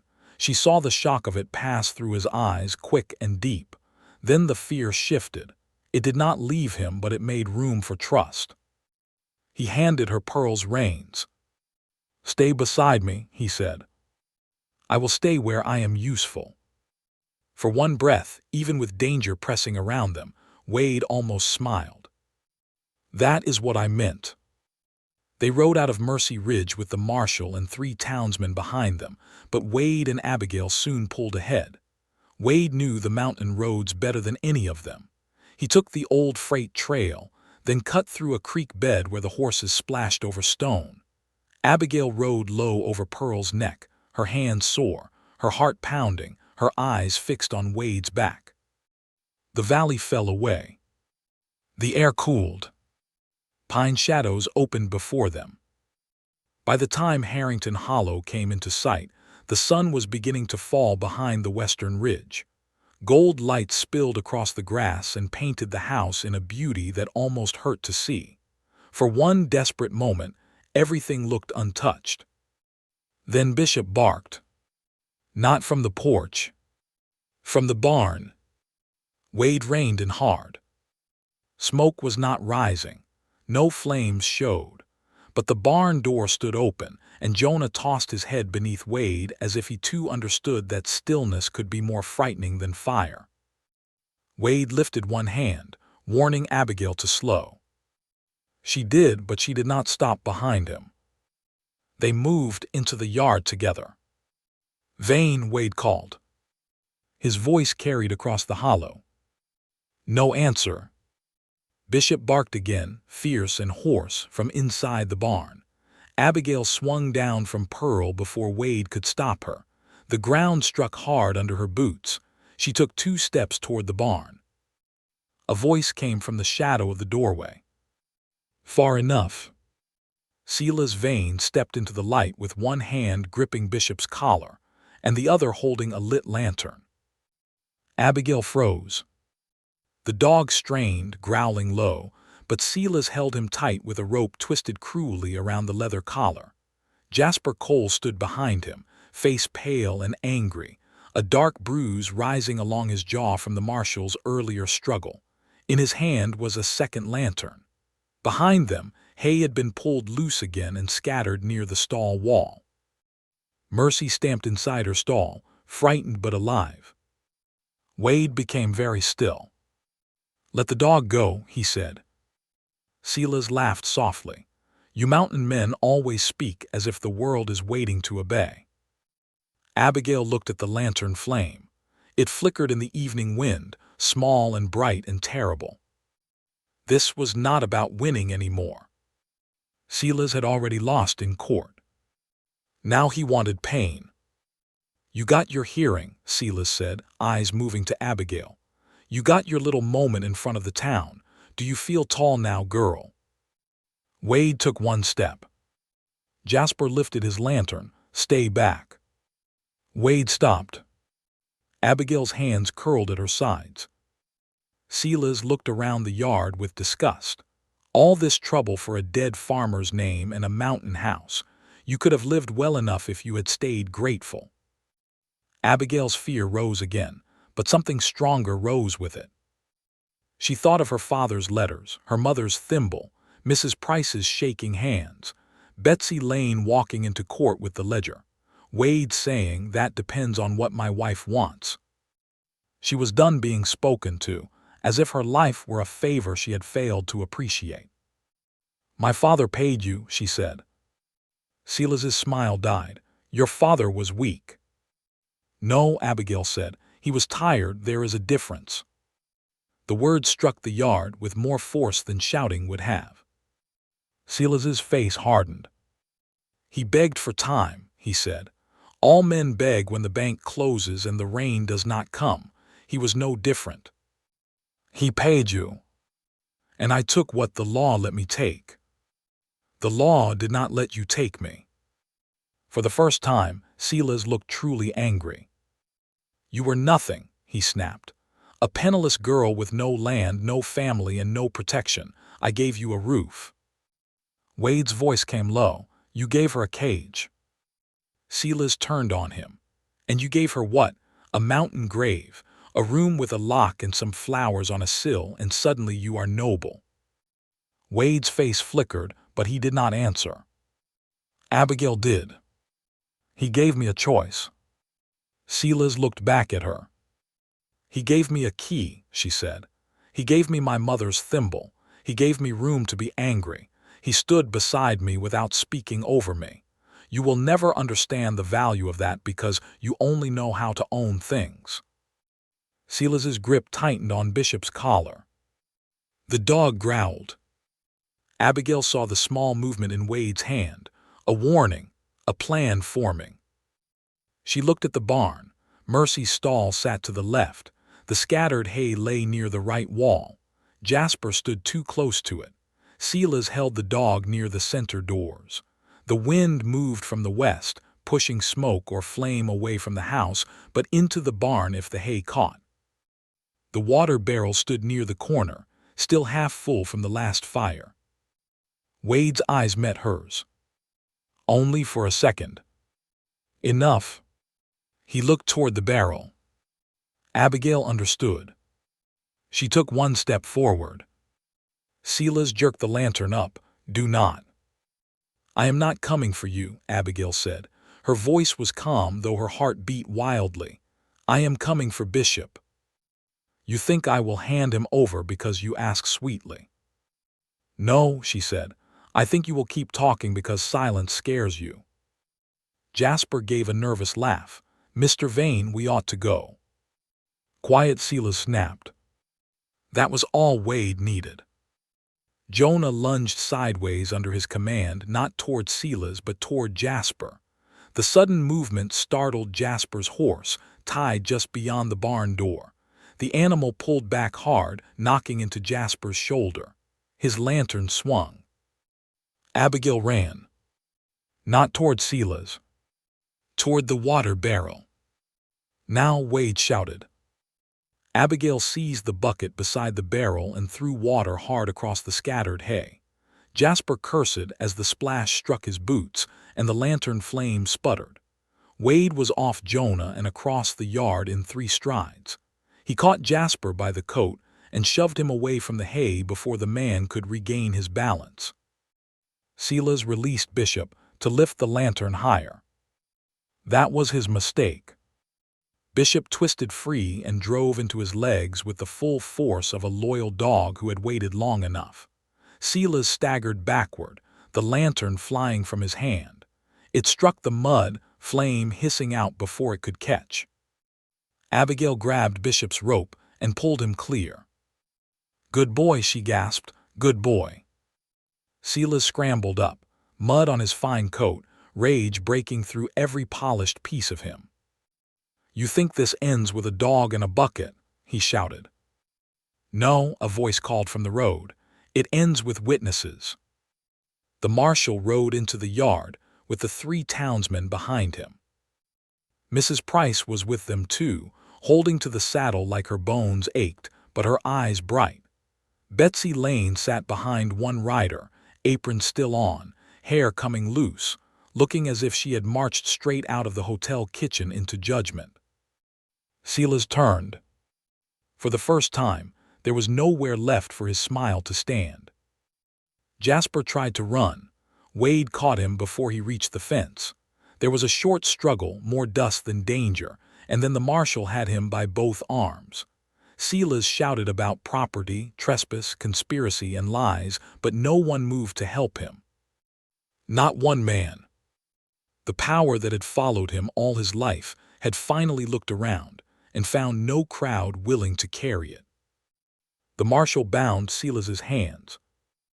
Abigail stood beside Bishop, one hand buried in the dog's wet fur, watching the man who had stolen her father's name and nearly stolen her future. She had expected to feel triumph. Instead, she felt tired. Deeply, honestly tired. Silas looked at her once as the marshal led him past. "You will regret this," he said. Abigail met his eyes. "No," she said. "I already know what regret looks like. It looks like silence. I am finished with that." Mrs. Price began to cry softly. Betsy put an arm around her. Wade stood near the barn door, breathing hard, his shirt torn at one sleeve, mud on his hands, his face turned toward Abigail. The evening light touched the bruise near his eye and the scar at his brow. He looked worn down to the truth of himself. No legend. No monster. No cold mountain man. Just Wade. The marshal took Silas and Jasper down the road. The townsmen followed. Mrs. Price and Betsy stayed long enough to help settle Mercy and sweep the wet hay from the barn. No one spoke much. There are moments after fear when words feel too small, and this was one of them. By the time the yard was quiet again, night had settled over Harrington Hollow. The stars came out clear and sharp above the mountains. Abigail stood on the porch with a blanket around her shoulders, looking at the barn, the house, the pasture, the dark line of trees beyond. Bishop slept at her feet, exhausted from heroism. Inside the barn, Mercy finally quieted. Wade came up the steps slowly. "Barn is safe," he said. "Mercy. Still angry. That sounds healthy." He nodded, "Very healthy." A silence passed between them, but it was not empty. It held everything they had not yet said. Wade leaned one shoulder against the porch post. "Tomorrow, I will take you back to Mercy Ridge if you want. Judge Calloway said the petition can be filed any time. Annulment, separation, whatever you decide." Abigail looked at the mountains. The first time she had come here, she had arrived as payment. A frightened 18-year-old girl with a borrowed dress, a broken name, and no power except the pride she refused to surrender. This place had been strange then, a sentence at the end of a road. Now the road looked different. So did the house. So did the man beside her. "I do want to go back to Mercy Ridge," she said. Wade's face went still. She saw the hurt before he hid it, and because he tried to hide it for her sake, she loved him a little more in that moment. "To file the papers?" he asked. "Yes." He nodded slowly. "All right." Abigail turned to him. "I want the court to record that the marriage began wrong. I want it written that no woman should be bound by a lie." His throat moved. "That is fair." "And then," she said, her voice softer, "I want to choose again." Wade looked at her. The night wind moved between them. "This time," Abigail said, touching the brass key at her neck, "without debt, without Silas, without a church full of people waiting for me to cry." Wade did not speak. His eyes had gone bright in the starlight. "I am not saying I know everything," she continued. I do not know if love grows fast or slow. I do not know how a heart learns to trust after being handled like property. I only know that when I think of leaving this mountain, I do not feel free." Her voice trembled. "When I think of staying by choice, I do." Wade looked away, jaw tight, fighting feeling the way some men fight storms. Abigail stepped closer. He stayed still. She took his hand. It was rough, warm, scarred from work and weather and old wounds. His fingers closed around hers carefully, as if even now he would rather lose something precious than grip too tightly. "Wade Harrington," she said, "if you still want this marriage after the law says I am free to walk away, then ask me again." His breath left him slowly. "Now." "No," a small smile touched her mouth, "not while you smell like smoke and mud." For 1 second he stared. Then he laughed. A real laugh this time, low, surprised, and full of something that had been buried too long. The sound moved through Abigail's chest like warm light. "Tomorrow then," he said. "Tomorrow." The next day, they rode to Mercy Ridge. Not in silence. Not as a debt settlement. Not as a frightened girl and the feared man who had been given her. They rode side by side. Judge Calloway recorded the truth. The debt was false. The first marriage had been born of coercion. Abigail was free in the eyes of the court to leave, stay, or choose anew. Sela's Vane's ledgers were taken for investigation. Jasper Cole named names before the week ended. Some men who once bowed to Sela's suddenly remembered their own consciences. Some remembered too late, but the valley changed anyway. Thomas Reed's name was cleared in public. That mattered most to Abigail. She stood at her father's grave afterward and read the court statement aloud with Wade standing a respectful distance behind her. When she finished, she placed her mother's blue ribbon against the wooden marker and let the wind lift the loose end. "He paid," she whispered. "I know that now." The cottonwood leaves moved softly above her. 2 weeks later, there was another ceremony. Not in the church. Not with Sela's in the front pew. Not with a crowd hungry for shame. It happened at Harrington Hollow, beneath the wide morning sky. Mrs. Price came with Eli. Betsy Lane brought a cake that leaned slightly to one side and dared anyone to comment. The preacher came too, older-looking now and humbler in his voice. Mercy Ridge did not fill the yard, only the people who had earned a place there. Abigail wore a simple blue dress she had sewn herself. Wade wore a new hat because Abigail had insisted the lost one could not be invited. When the preacher asked if she chose Wade Harrington freely, Abigail looked at the man before her. She saw the first day at the altar, his refusal to kiss her without consent. She saw the key in her palm, the thimble in the wooden box, the bucket line at the burning barn, the way he had stood back so she could speak for herself. "I do," she said. This time, the words did not feel like a lock. They felt like a door opening. When the preacher smiled and said Wade could kiss the bride, Wade did not move. He waited. Abigail laughed softly, stepped forward, and took his face in her hands. "Yes," she whispered. Only then did he kiss her. Gentle, careful, chosen. If this ending touched your heart, like this story and subscribe for more emotional Wild West tales where truth, courage, and love find their way home. That autumn the upper spring ran clear again. Mercy's foal was born on a cold September dawn, long-legged and stubborn, and Abigail named her Promise. Lydia's blue cup stayed on the shelf, no longer only a hiding place for grief, but a memory honored in the open. Abigail's room kept its lock, not because she feared the house, but because Wade had once given her a key and she never forgot what that meant.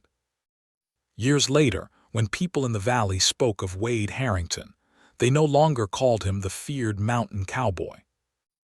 They called him the man who gave his bride a locked room before he ever asked for her heart. And Abigail, who had once arrived on that mountain as payment for a lie, would stand on the porch at sunset with Wade's hand warm around hers, watching the horses move through the golden grass, knowing the truth that had saved them both. Freedom was not the road away from love. Freedom was being able to choose it.